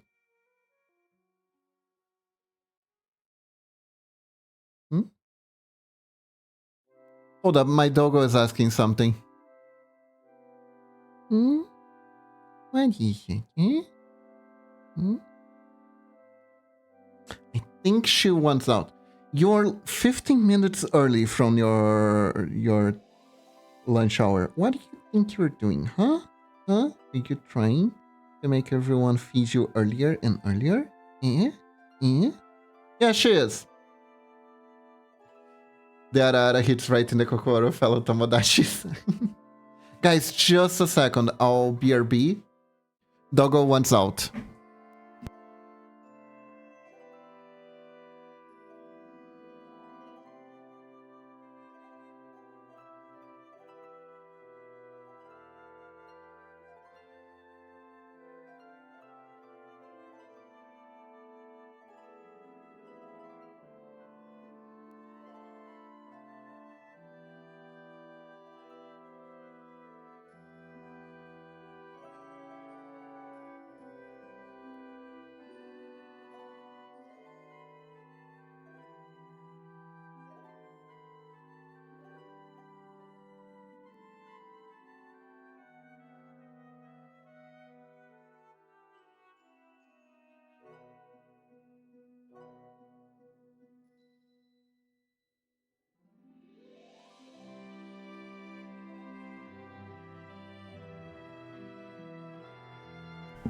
Okay, that was fair. She needed to pee in the yard. Poor thing. And we're back. Doggo. My doggo is very, very, very, very well behaved.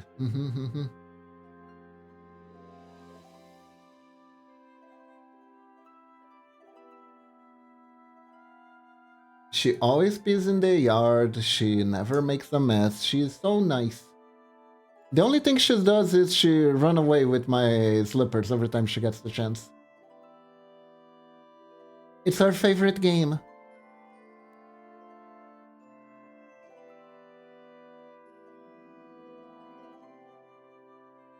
We have a lot of destroyed slippers.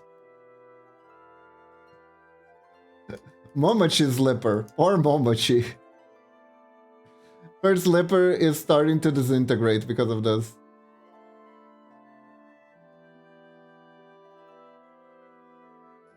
We're gonna need to buy a new pair for her soon.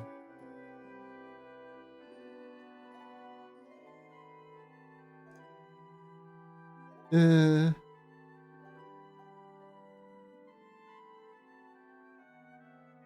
yeah. Doggo is super cute. Is it my bad that I know coworker's dog name but not the coworker's kid's name? Depends. Do your coworkers talk more about their dogs than their kids? Because if that's the case, it makes a lot of sense.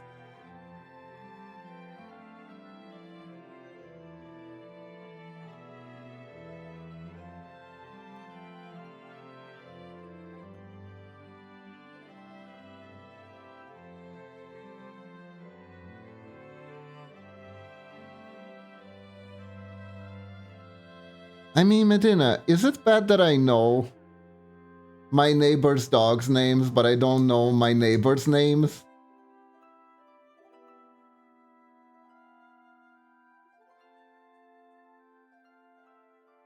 Like, whenever I need to, like, drop off something at someone's house, I'll usually be like, oh, who am I supposed to drop this for? And Momochi will be like, oh, that's on Rex's house. And I'm like, ah, okay. What's your dog name? Lila. Do you know her worker's dog's kid's name? The dog name is Jaffa. She's lovely and very petable. A couple of times she visited the office. No dog's kid AFK. Aww.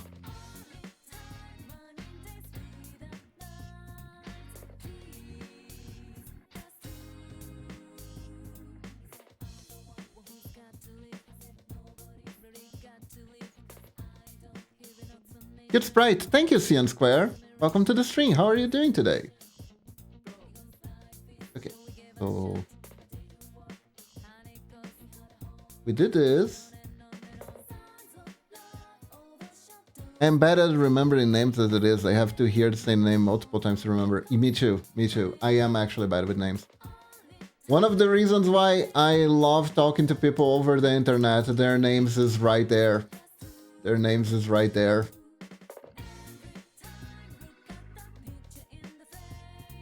I am one of those people who is like, name tags? Fuck you. Good, working. And you? I'm doing good too. Technically working too. This is a commission.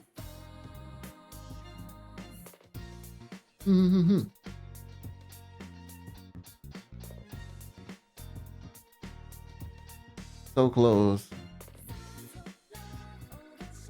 I got a hat drop from Special Enemy, modded MC, and then name is Ishmael's hat. Oh, is it bad when I talk to worker's dog? I thought it's like, ah yes, your dog or workers. Oh no.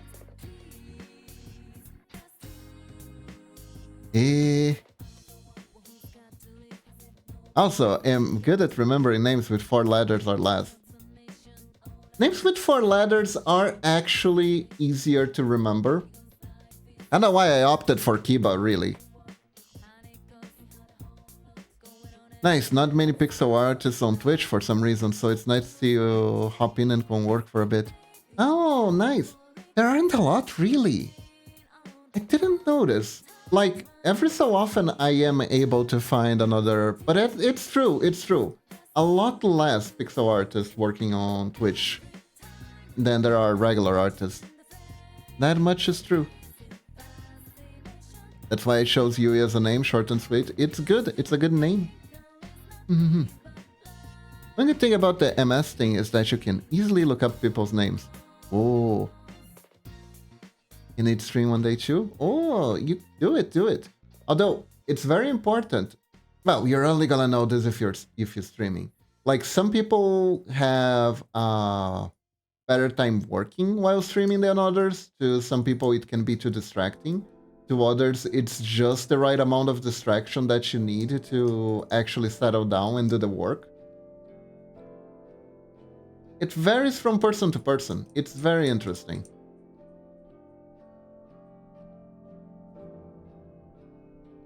I know artists who actively need to be distracted in order to do a better job.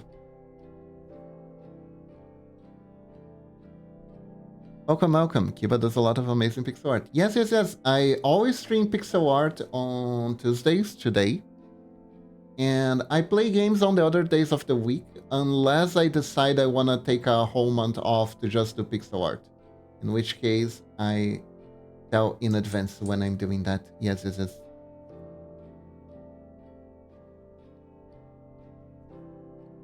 People pronounce it wrong all the time. It's fun though. How do you pronounce Yui wrong all the time? UI, perhaps? How does one pronounce Yui wrong? I mean, I need to hear a podcast or video in my ear while doing anything.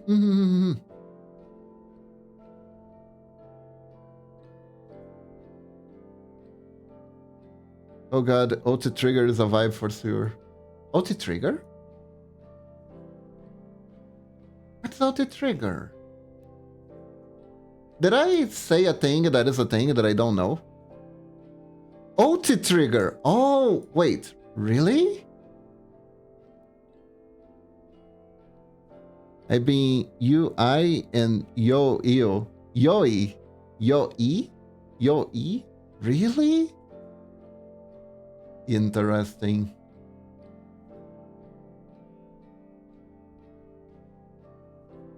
Is it because I'm Brazilian that I can't see how these would be spoken like that?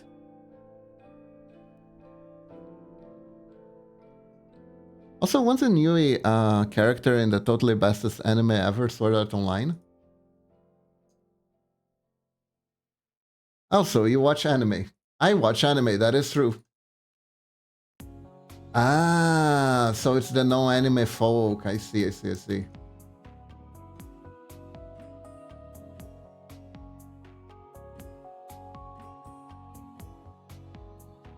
That is true. Even if I pronounce a Japanese name wrong, Momochi will correct me too. So there's that.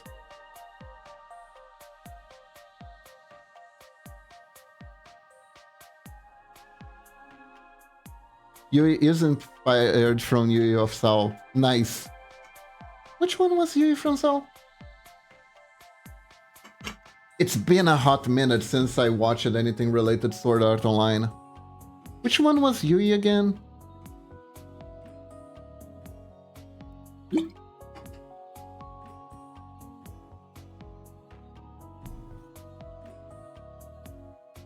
Ah, the little kid, okay.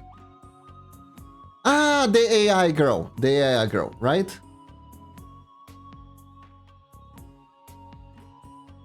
I remember. What an interesting choice. Also, thanks, Algorithm, for suggesting USAO's age. Oh no. Oh no.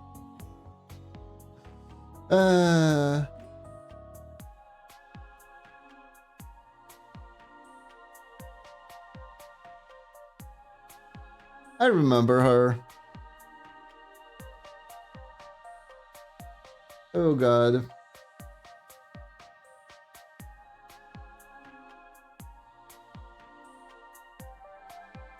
I suppose at least they asked. That is something?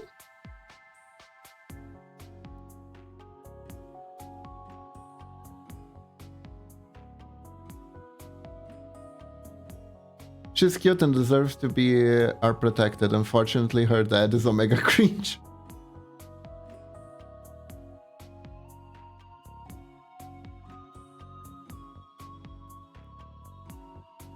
Yeah.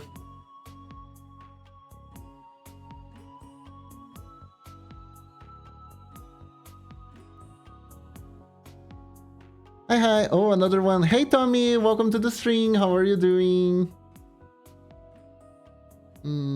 I guess for this one, gonna have to do. It really cares that you know there are some people who cared way too.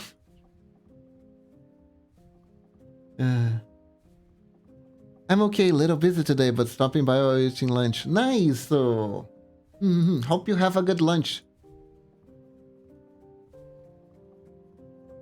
Now hand it over. I'm kidding. I'm kidding. Imagine.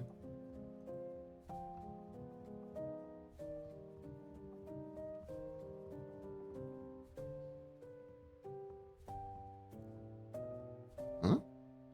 Ah, that's fine.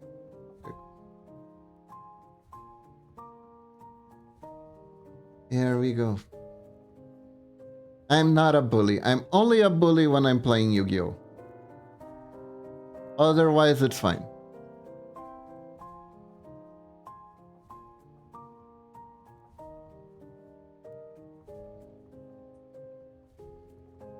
Thank you for the stretch, Seiya.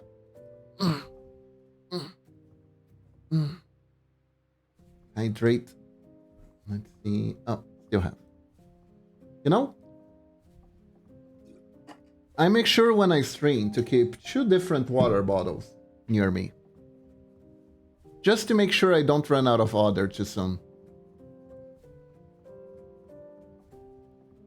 As a Traptrix player, I get that, and my lunch is a humble chicken sandwich. Nice.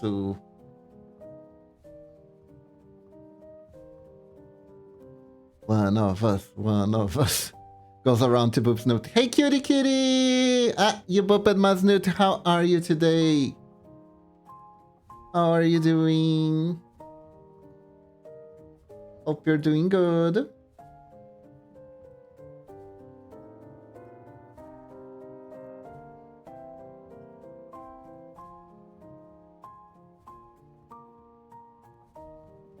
There we go.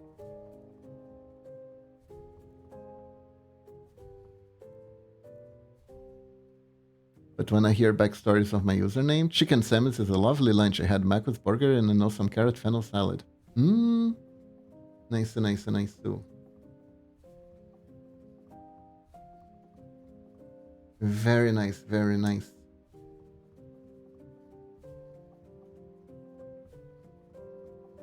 Oh. Lunchtime is sacred.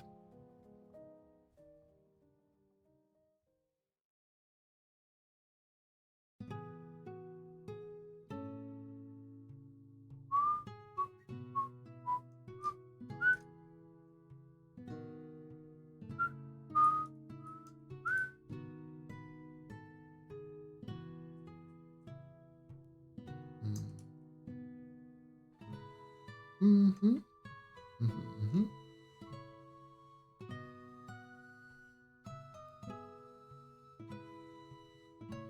Ah. So I'm going to animate this. Bedtime is sacred, that too, that too. Bedtime is sacred and very, very important.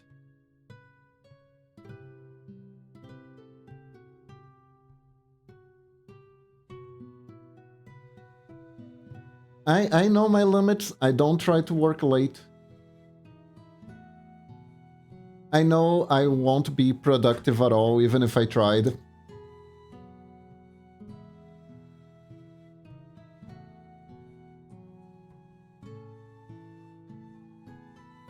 My friend chose it for me and it fit quite well, so I liked it and stuck. I don't really have much of a backstory of my username. Ah, I see, I see.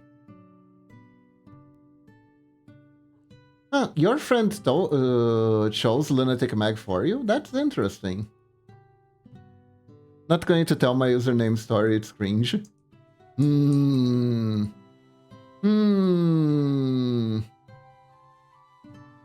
If you say it like that, it does make me curious, I'm not gonna lie. But I'm also not gonna force you.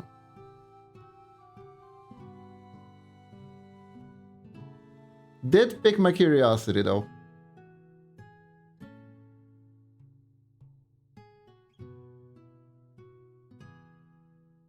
Nice, nice. Aren't we all cringe? That is true. That is true. Cringeness is a state of mind.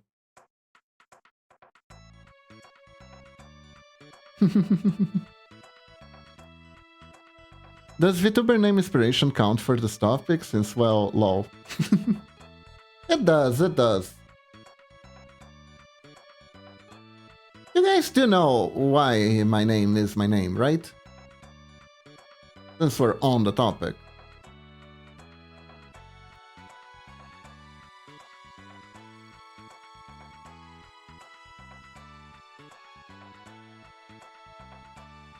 Who are you? Who are you? Who? I really wanna know, are you? Yeah, Hiba means fang. I picked the name because I thought it would be an appropriate name for a wolf, since it means fang. It's actually the name of a wolf in a show called Wolf's Rain 2. And, of course, there's also the Naruto ninja that trains dog that is called Kiba.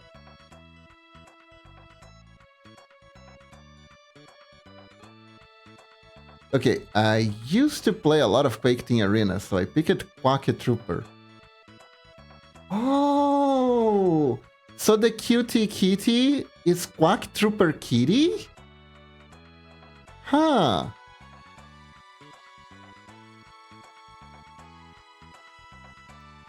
Yeah, it does, Tommy. It does.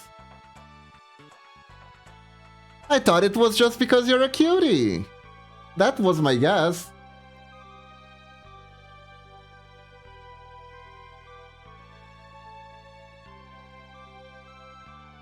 Huh. Interesting. When I first watched ASO, I was like, the anime will never make me cry face. And they introduced Yui, and she was the first one who made me cry while watching a show as a teenager, who never watched anything emotional or understood it. Nice. Mine as well. My Jetson is modeled after the F-14D Super Tomcat, so... Ah... Hence Tommy.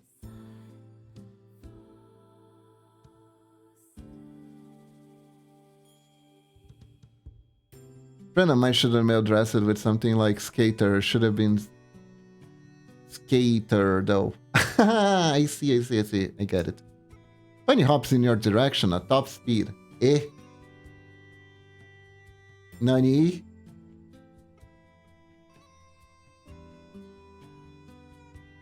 Nani?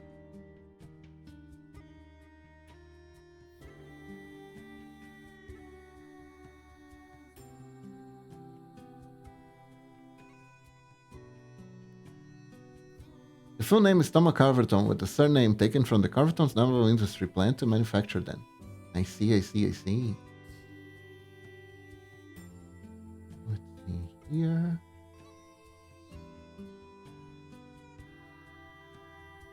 And Trigger, because I love Devil May Cry and the transformation that games call it Devil Trigger. So yeah, I used to be Yui Devil Trigger, but that was too long, so I shortened it. Ah, it turned out pretty good. But anyway, the whole Quaper change troop was a bit too much cringe, so I don't want to think about it too much. I mean, don't worry, kitty. I used to play Ragnarok Online.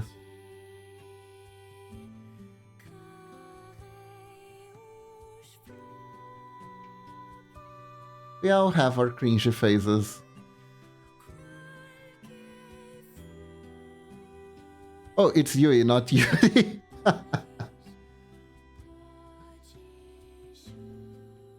Beautiful. Nier Automata soundtrack slaps. That is all.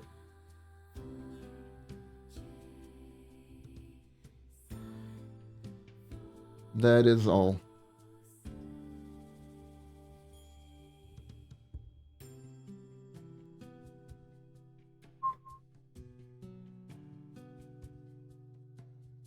Let me say it.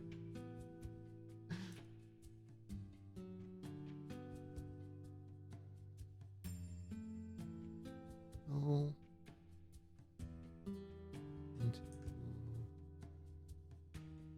A little bit like this. Mm-hmm.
Here we go.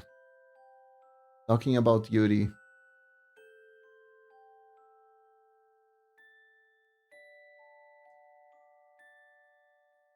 Are we gonna make the joke that Yuri on Ice wasn't what the title you were expecting from the title?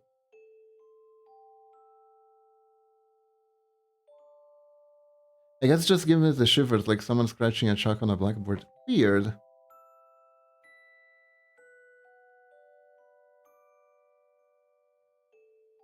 Have you watched Daughters of Mnemosyne? Nope. Oh, have a good one, Tommy. Thanks for dropping by. I don't think I ever did, Isaiah. Don't think I ever did. What is it about? What is it about?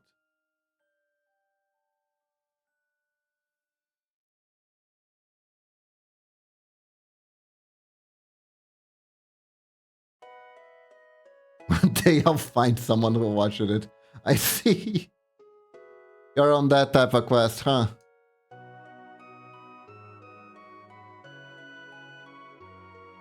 I understand. Kinda glad Yuri on Ice was not a Yuri show because I enjoyed it. Yuri on Ice was cute. I thought it was very wholesome. Not sure you can explain it here. Uh-oh. Okay.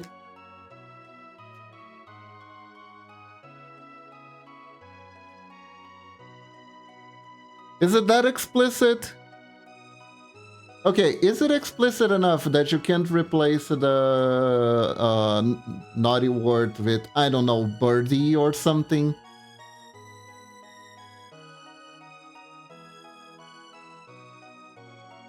Hmm.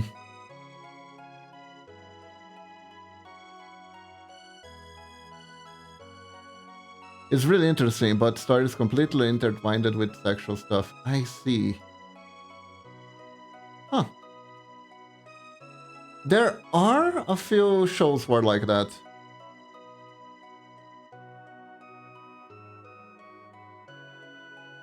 I remember there was this one show called Mermaid Drive. I can't even remember what the story was about. I just remember that the main couple, one of the main couple turned it into a gun whenever the other girl did things.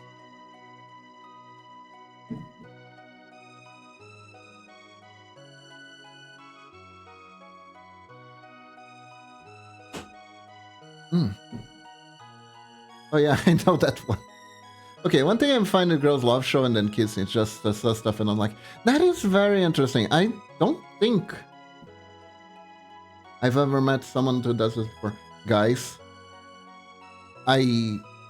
Momochi brought me 3 ginormous cookies. Just, they're just huge. Mmm. Mmm. Mmm. Oh my god. Oh my god, they're so good. Gonna take a quick break here from the... Let's go, give us some. I would if I could. I would if I could. This one is chocolate chip with chocolate filling. Mm. And I think some nuts too. Mm. Oh my god. Mm. Mm. Make a pixel cookie. Hold up.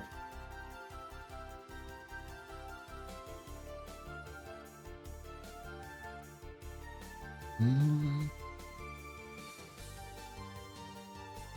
Challenge. I'm gonna make a pixel cookie with one hand while eating with the other. Mm. Mm.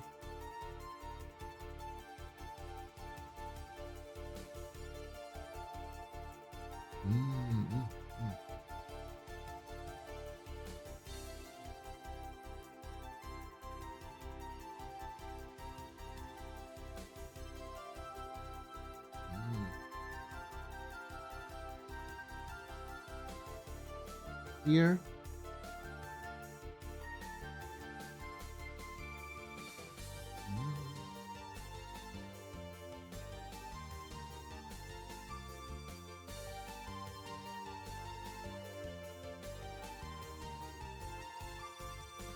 Mm.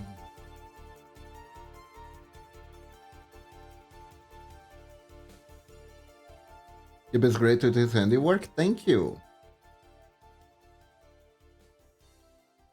Mm. Let's make the chocolate chip cookies darker.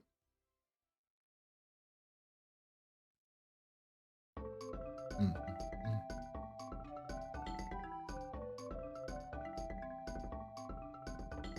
It's gonna be a cookie, don't worry about it.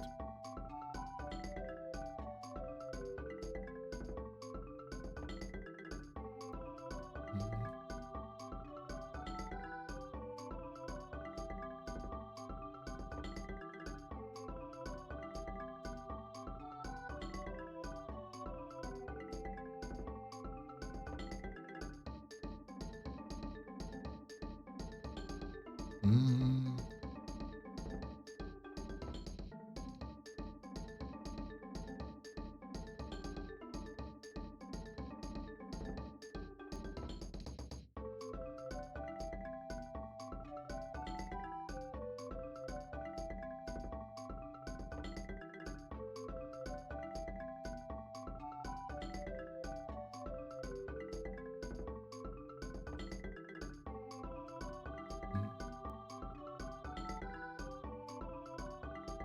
Mhm, mhm, mhm.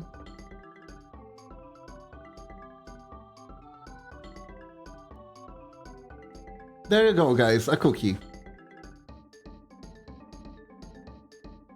Ta-da! Mm, mm, mm.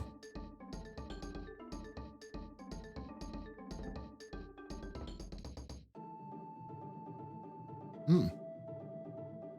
This one is not filled.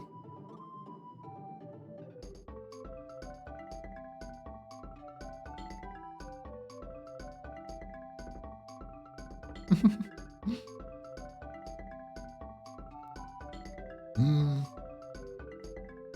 Oh my god. Well, Much actually brought me too many cookies. These are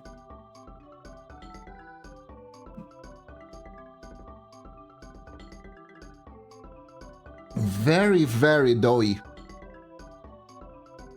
It has nuts. Has a lot of nuts, actually. Mm. I think there's macadamia in here. Mm.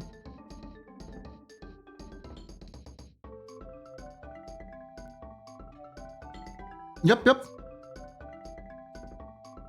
I'm tasting macadamia. I am tasting walnut. Mm, mm. No Brazilian nuts, though. No Brazilian nuts on this one.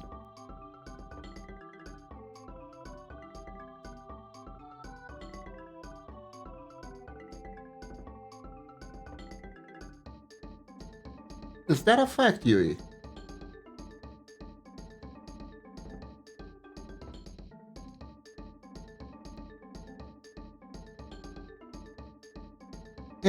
Macadamia nuts. Mm. Man.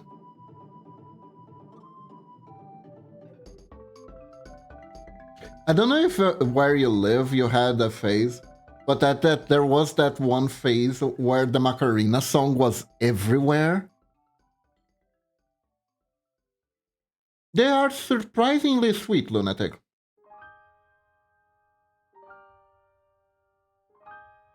They are like a tsundere after they pass it through that Tsum phase. They are surprisingly sweet.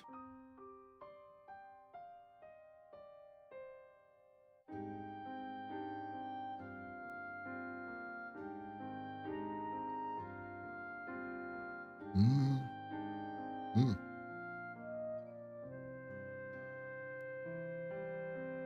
Man, 2 cookies was enough. 3 is too much. Mm.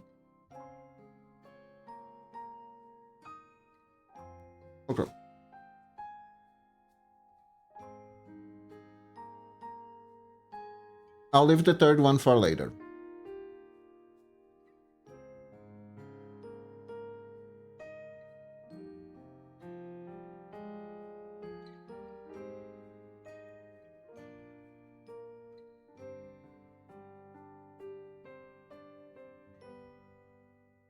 Tobey Maguire Spider-Man, the third movie said you want have any cooks with nut in it? Go make me some. You know, people love to hate on that movie. It's actually a masterpiece. It is actually so good.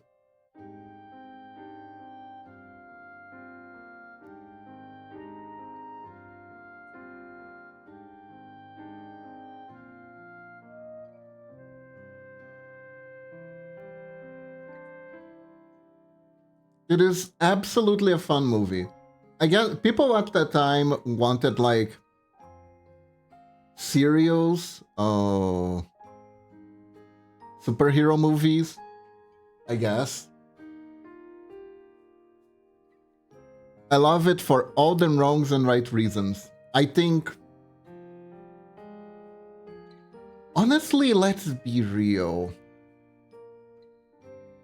Peter Parker is kind of a dork, right?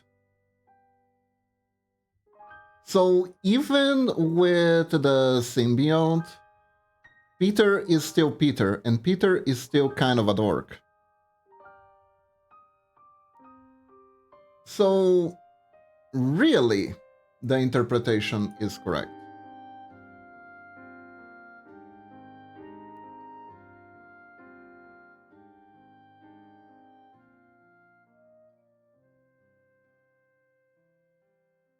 I do think the acting is actually spot on.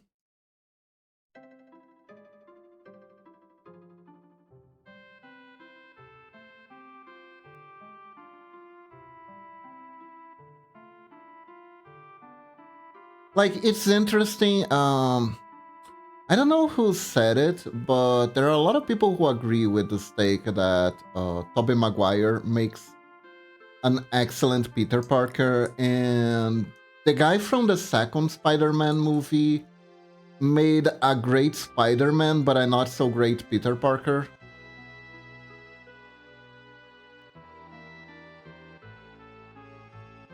They are like the character and his persona, so to speak, are highly contrasting, and that's part of it, really.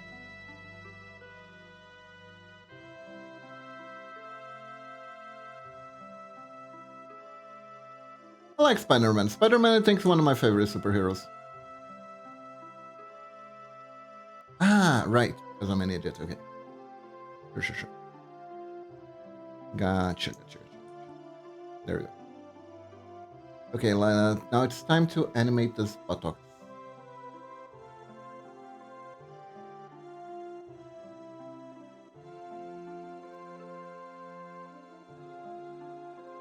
Yeah, Maguire is the only one I can call the friendly neighborhood Spider-Man. True.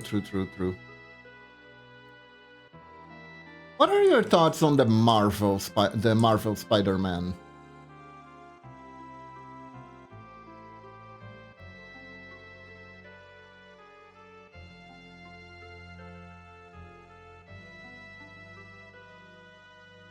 I mean, on the third movie, it was sabotaged by director himself because Sony was telling him to put Venom in the movie and he wanted to focus on Sandman and Harry.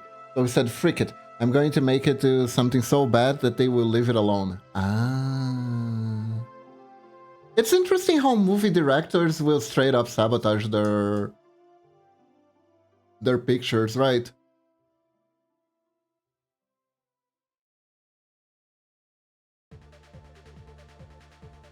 It's like it takes so many people together to do a movie.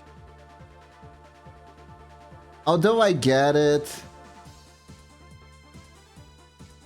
I heard horror stories. I think there was this one Superman movie where one of the executives wanted them to make because I don't know how many people are aware of Superman lore. Superman has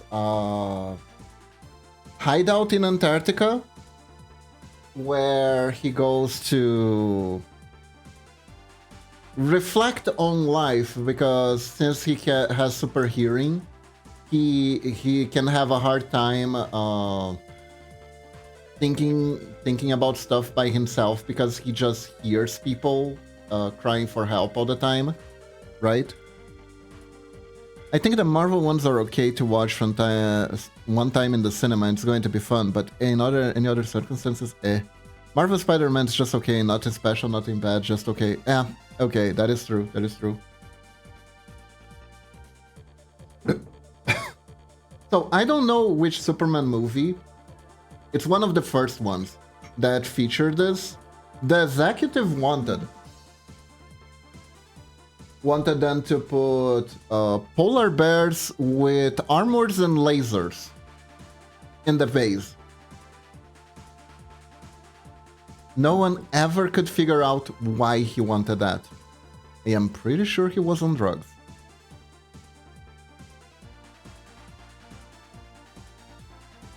Sometimes people make very, very silly suggestions because they are in these things, because they are insecure that they are actually contributing enough. I thought his base was in the North Pole. No, that's a different superhero. That's Santa.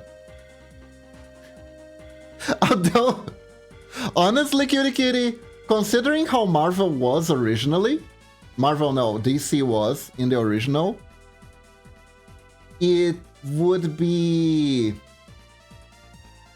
have been amazing, because there would absolutely be a crossover where Superman is thinking about stuff and just randomly runs into Santa. And it would have been canon, because Silver Age comics were like that.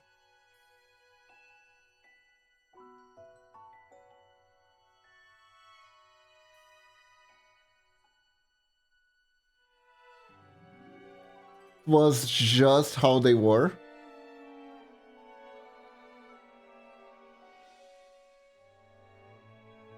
So I am pretty sure if that was the case, he would actually meet Santa while thinking about stuff. And probably Santa would ask him to save Christmas, because why the frick not? I think that actually happened in a Super Friend episode, now that I'm thinking about it. That probably happened in a Super Friends episode. God, that show was god awful.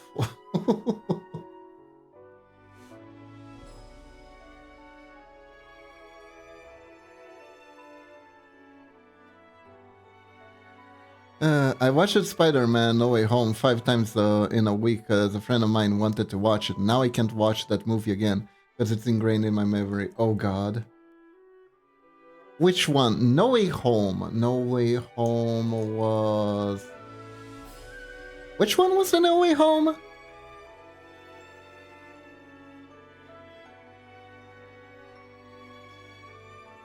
Was No Way Home the one with Doctor Strange, or... Santa is a superhero? See, that's what did I told you. Oh, it's in the Arctic? Really? Huh. You'd think the South Pole would be better for that. The one with the 3 Spider-Mans? Ah, that one. That one was a fun movie if you ignore the part where Doctor Strange and Peter act like complete morons for the plot to happen.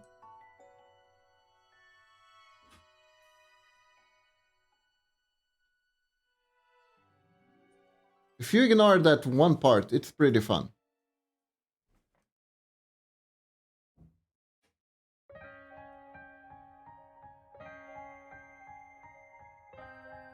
You gotta turn your brain off a little bit for that one. Has some great scenes, honestly.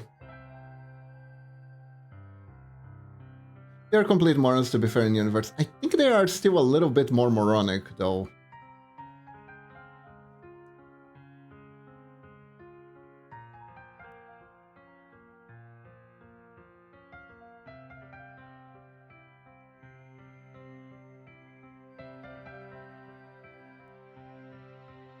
They did a lot for the quirky hijinks. They did a little bit too much for the quirky hijinks, I think.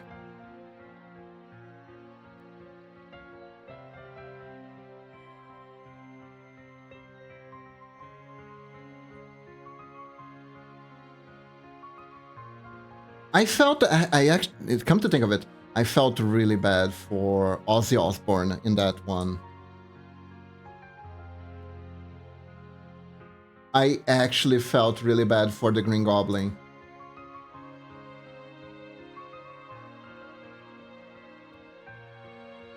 He has such Lost Puppy vibes.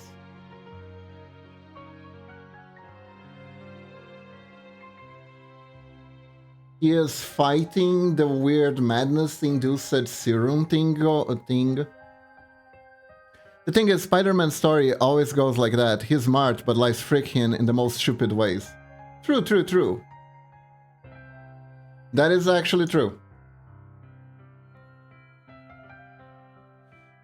It's a little bit why I like him, though. I kinda like him because things don't go his way most of the time.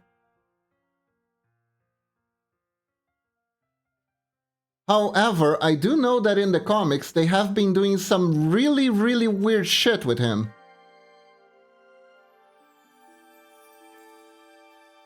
Like making him make pacts with the devil. Couldn't keep it dry during the Doc Ock part. I was crying for a long time. Like the original, it's super crazy how all the original villains of the first Spider-Man trilogy were all tragic. They were all so tragic. I feel bad for him because Willem Dafoe is a great actor. We don't talk about that. They are all so tragic. Because Doc Ock isn't a bad person. He really isn't a bad person.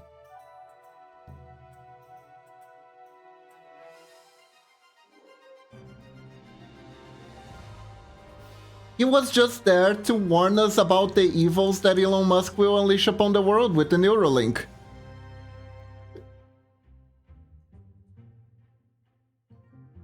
Oh, and now that I think about it, I don't remember any villains apart from the original trilogy one. That's because the original trilogy ones were that good.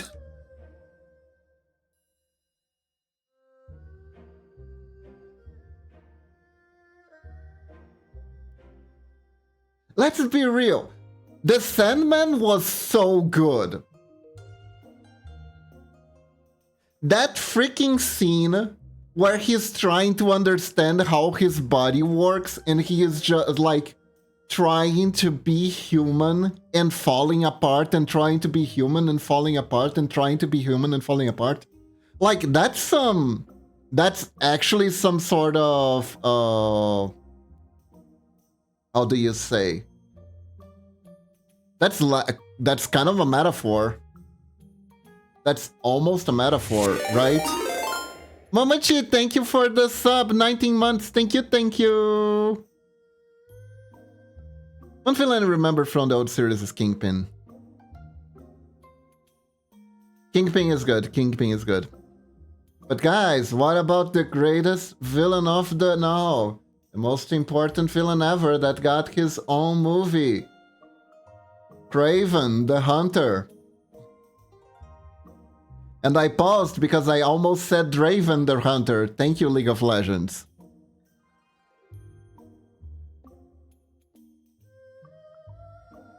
It's wild that I'm subbed for longer than Momochi. I mean, since technically I share an account... No, Kraven. That is a movie that exists and you should never watch it.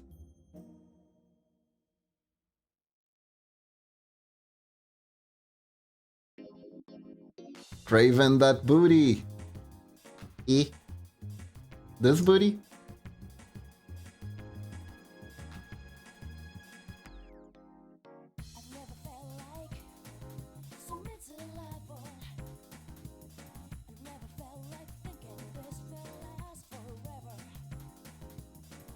Here. So big butts that the big butt of truth.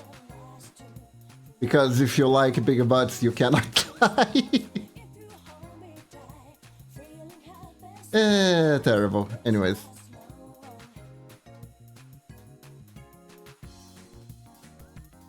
The booty of truth. I know all the villains because I watch animated shows and read the comics, so I'm somewhat a comic nerd myself. Nice, nice, nice. My interest in comics comes mostly from my father, because he used to be a huge comic book nerd. In fact, he actually sold his comic book collection to pay for his wedding. He had a Brazilian first issue of Superman and Spider-Man. I kind of wish he didn't sell that, because nowadays that would actually be even pricier than for whatever he sold at the time. But what you gonna do? You need the money, you need the money.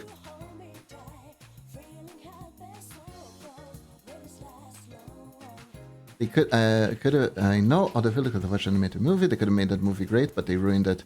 Oh, I know a lot of them too. I was talking more about the fact that I don't remember the other shoe Spider-Man fought. Probably could have been a house or something. So let's see, the Andrew Garfield Spider-Man, that's his name, right? I only remember his name because it has Garfield in it and I think of the cat. But, he fought Electro, which is the Zappy guy. Lasagna. And he fought... Let's see, who he fought? He fought the Lizard. The Lizard is a big one. And he fought no one else, because there was no third movie, right. Right, there was no third movie, so he fought no one else.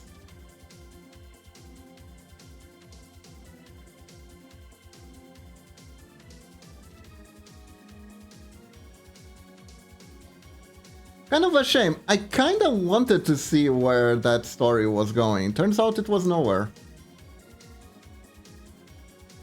You fought Rhino? Oh, right! Technically by the end of the second movie, right? There was an extra scene where he fought Rhino.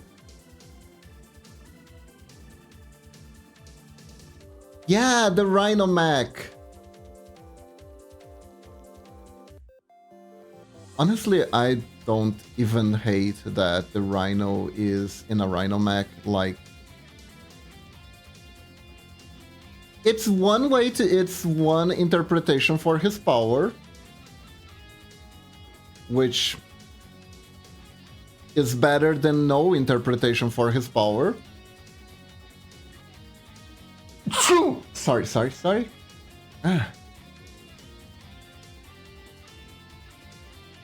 But yeah, the Rhino mech, that is true. Thank you.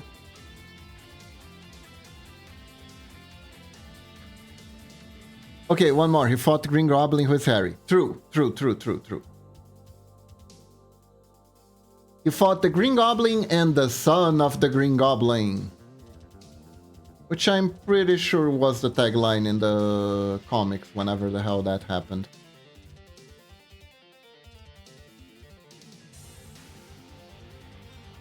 Can Spider-Man be a match for the son of Green Goblin?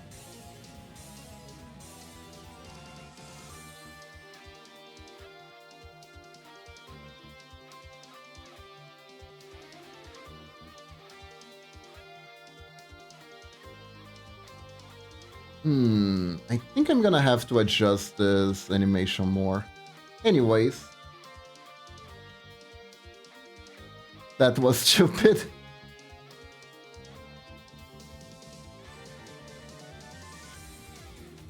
The guy just decided to cram all the enemies he could on purpose, right?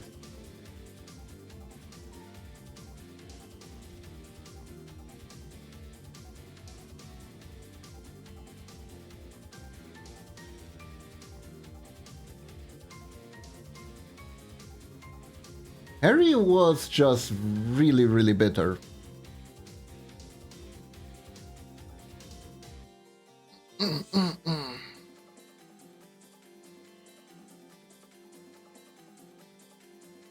It was interesting because I don't know, for some reason the Green Goblin really liked Peter Parker. Right? I like Spider-Man, Amazing Spider-Man movies. It's just Harry being the Green Goblin never works. Never in Tobey Maguire movies, in games, or even in comics. I don't remember what Harry's role was in the original series, actually. Now that I think about it.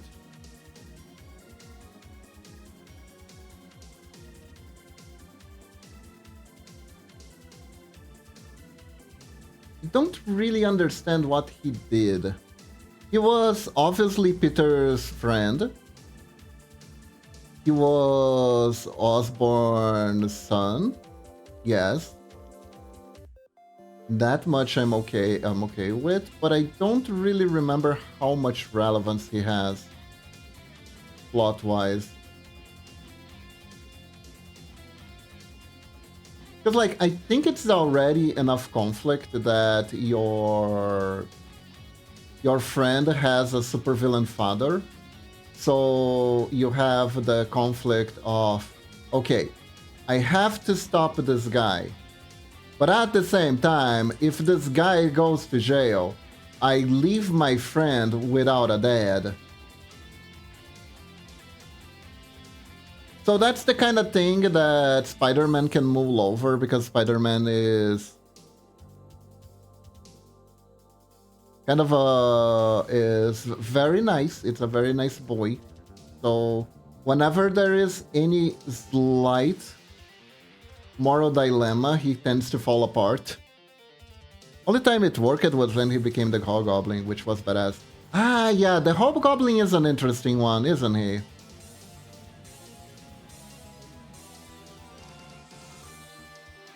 I remember I saw a comic once that said that the Hobgoblin was actually closer to Mysterio than he was to the Green Goblin.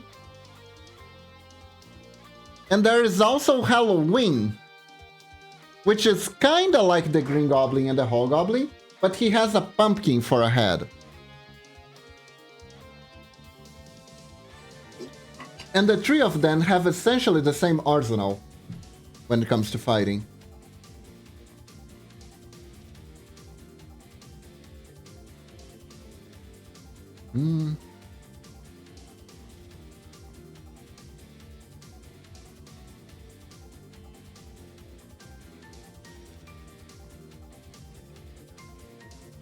Which can get confusing pretty quickly.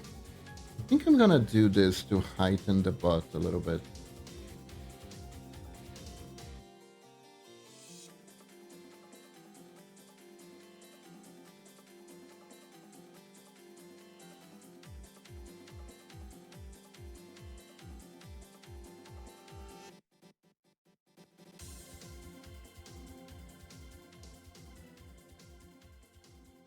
Maybe like this. And do like this to prove a movement.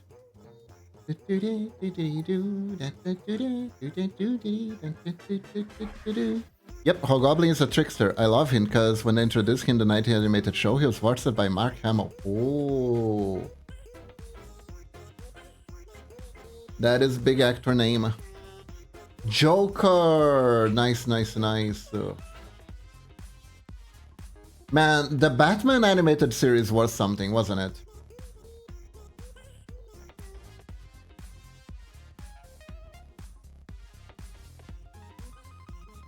Speaking of which, that show was something.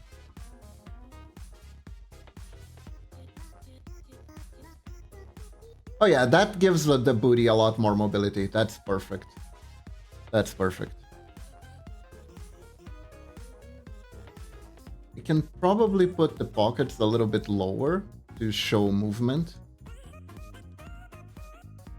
That cake. You okay there, kitty kitty?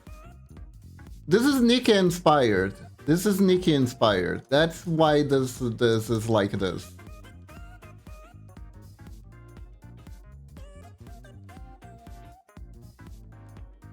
By the way, in case you didn't notice,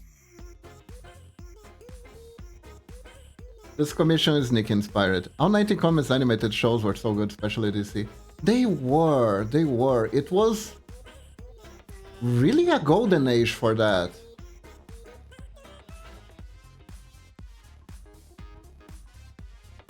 Honestly, like, I was very lucky to have had these shows growing up. But like, even the animated Spider-Man one was pretty good. I remember here in Brazil, right? They did this thing where they released a bunch of old Spider-Man comics, right? That were like super old. They were like the original OG Spider-Man comics. They were in black and white because some of them were published in newspapers, actually. And each comic issue came with, you know how old is this, VHS tape of the animated series, of the 90s animated series. So I'd get OG Spider-Man story together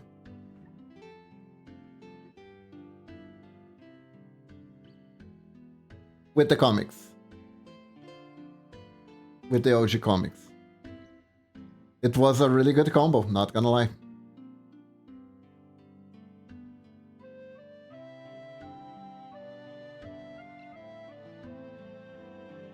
Very high value, very worth it. Oh, I just noticed something. Just noticed a small mistake here. Forgot the scales.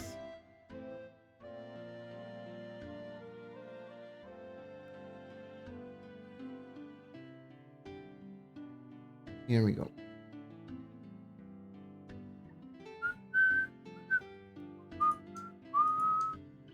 I watched all of them. I watched Batman, Superman, Flash, Green Lantern, and then Justice League. You know, I never got into Justice League.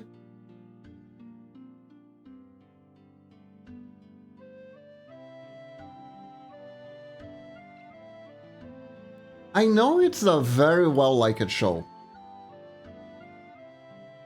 I have my channels where I like to watch people nerding out about cartoons and stuff like that. And the Justice League just comes up often as like example of great writing of characters and stuff like that.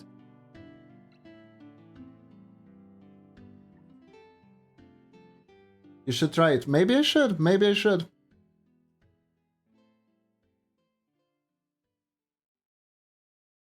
I do think, I don't know when Justice League came out, or worse, when it came out in Brazil, because that's a different story, right?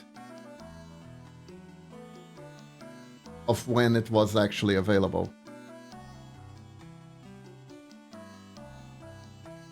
So I don't know if the reason I didn't watch it was because I was already getting into anime at the time, and being very real, because I know this is very silly, but like, I don't know how to explain. There was a weird rivalry between comic book nerds and manga nerds.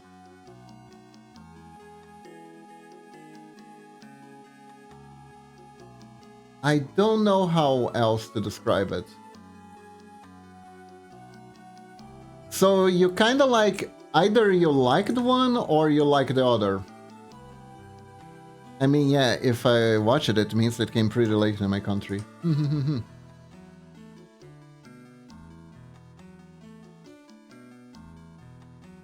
So there was a time that I got more into... I had a lot of phases, actually. I had a sitcom phase, for crying out loud.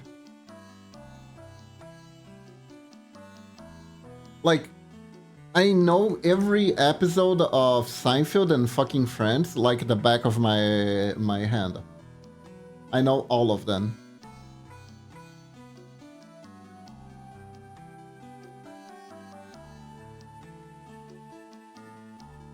I also know like extremely obscure stuff, like that one time Phoebe exposed by erasure to children at the local library.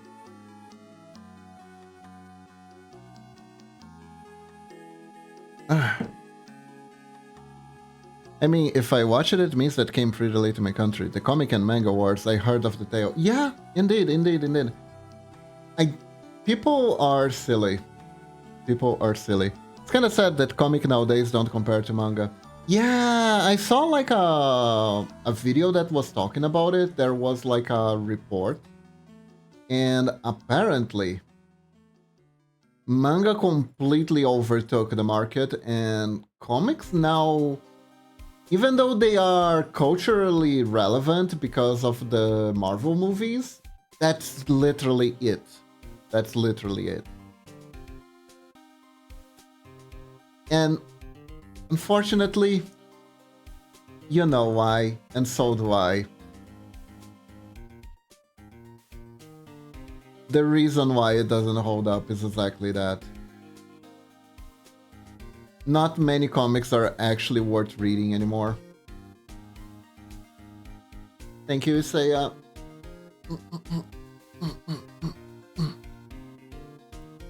Thank you for the hydrate too. Like,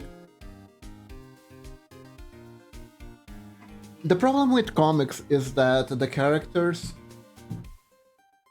can't advance, right? You can't advance the characters because the characters are very iconic, and if they die or anything and you try to make a new like a whole new Batman with not Batman, you know, that kind of stuff, it doesn't work. I remember that they actually try. They actually keep trying to do that, the pass on the mantle. But like every time there's a pass on the mantle story, the bigger fans are gonna be like, okay, but when is it coming back though? But when it is coming back though? When is the new Batman gonna team up with the original Batman though? When is that gonna happen though? In a sense, and honestly, there are manga series that are in a similar situation, like freaking Dragon Ball Z. Because it's like, oh, Gohan is supposed to be the protagonist of the Boost series? No, seriously, when is Goku coming back? They are talking about existing heroes and taking one thing from their origin. They're taking existing heroes, taking one thing from their origin. It's really fun. Oh, what do you mean taking one thing? Did they take Batman's dead parents from Batman?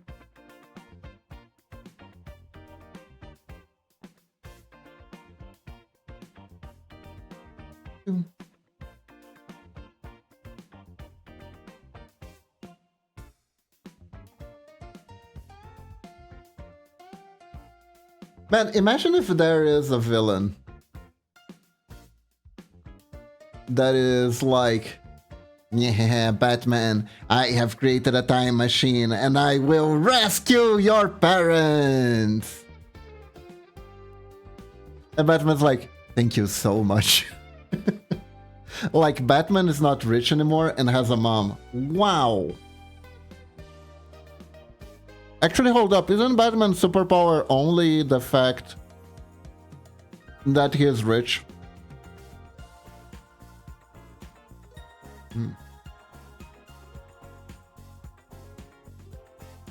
Does he still have ninja training? He's the greatest detective. Oh, yeah! Yeah, that was the thing, wasn't it? Guys.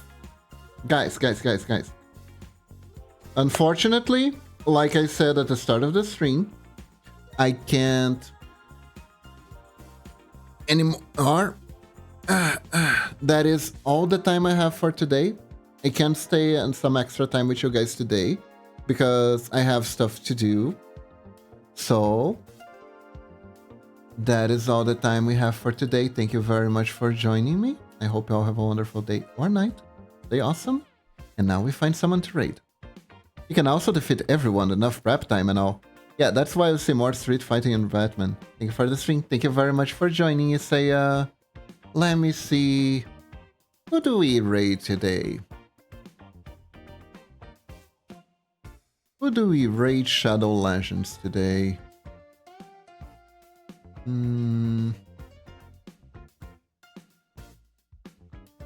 Let's see. Let's see if I can find someone to raid and run.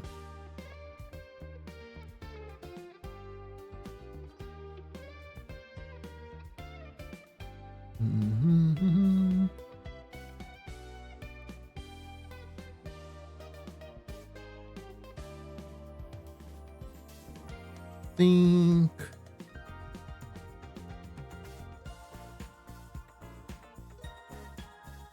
Oh. All right.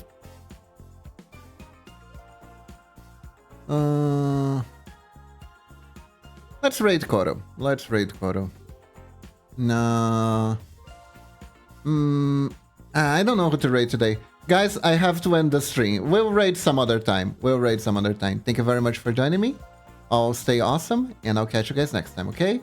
Bye-bye, everyone. Have a good one. And remember, when in doubt, when you think you can do it, just think like a ninja.